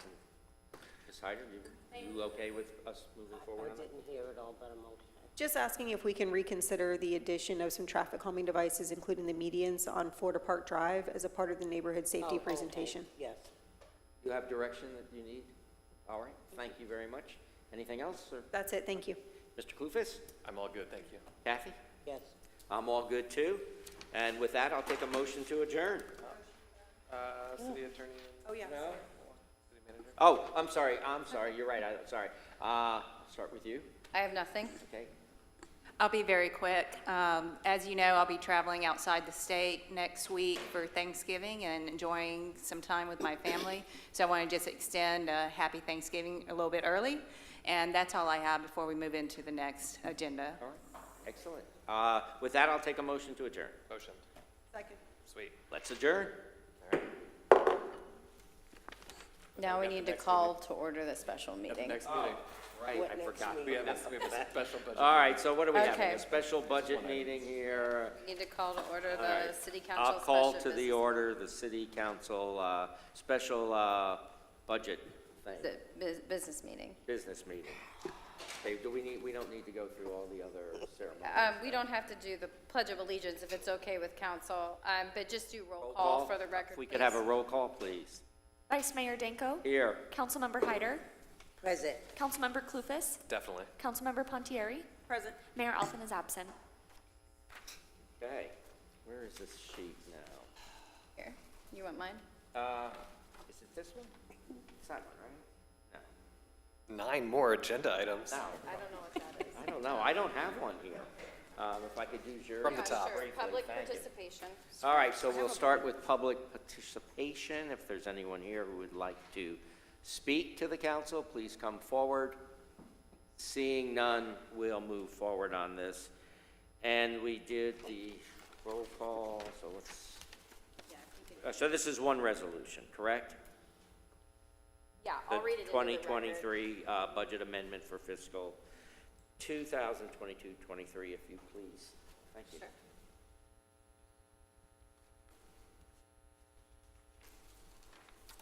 This is a resolution for fiscal year 2022-2023 budget amendment, a resolution of the City Council of the City of Palm Coast, Florida, amending fiscal year 2022-2023 budget relating to the Recreation Impact Fee Fund expenditures, providing for severability, providing for conflicts, providing for implementing actions, and providing an effective date. Good afternoon, Vice Mayor, City Council, Helena Alves, Financial Services Director. So the item before you is to approve a budget amendment for fiscal year 22-23. The Recreation Impact Fee Fund expenditures have exceeded the projected budget for fiscal year 22-23 by $1,524,912 and require City Council to amend such budget from $10,180,539 to $11,705,451, as per the Exhibit A of your package. So basically, project progress was further along than anticipated as of September 30th, 2003, which is a good thing to have when you have ongoing projects. Yeah, very good. Questions? Just for clarification, when we say impact fee expenditures, does that mean that we've spent more or we've spent less than what we brought in? It's a little No, confusing. this is just, so when we present to you the budgets over the summer, we anticipate what the costs are going to be as of September 30th for all the projects, right? And then they carry into the fiscal year. So they basically were further along than anticipated, so you're going to have more project costs in 23 and less in 24. Got it, So okay. it's a zero effect on Okay, I appreciate the that budget. It's just clarification. administrative. Thank you. You're welcome. Any other? No questions? Just quick question, is this something we can get consensus and then put on a consent agenda for the next business meeting? We need to approve it now because it isn't a business meeting. Oh, we are, We you're just right. adjourned and we All then right, started so the I have business no other meetings. comments, so we will just take a voice vote unless, Oh, we I'll make need a public motion. comment. Public All right. comment, and then I'll motion afterwards. oh, we need to do We another just- public? Yeah. Ed, if you'd like to speak, we went out there. No, thank you. Hey, all right, perfect. Sure, Yep. you got 3 minutes. Going once, going twice. Okay, I'll make it, no. Yeah. I'll make a motion. We to got a approve. motion from Mr. Clufus, do I have a second? Second. I have a second from Ms. Pontieri. I would just do a voice vote. All in favor, say aye. Aye. Anyone opposed? The motion passes unanimously. Thank you very much. We can now close this out. Do we have to go through the whole public comment thing again, or can I just ask for a motion to adjourn? Yeah, there's no members, for the record, there's no members of the public left in the I chambers. will take a motion for adjournment. To adjourn. I have it from Mr. Clufus, a second. Second. We're out of here. Go.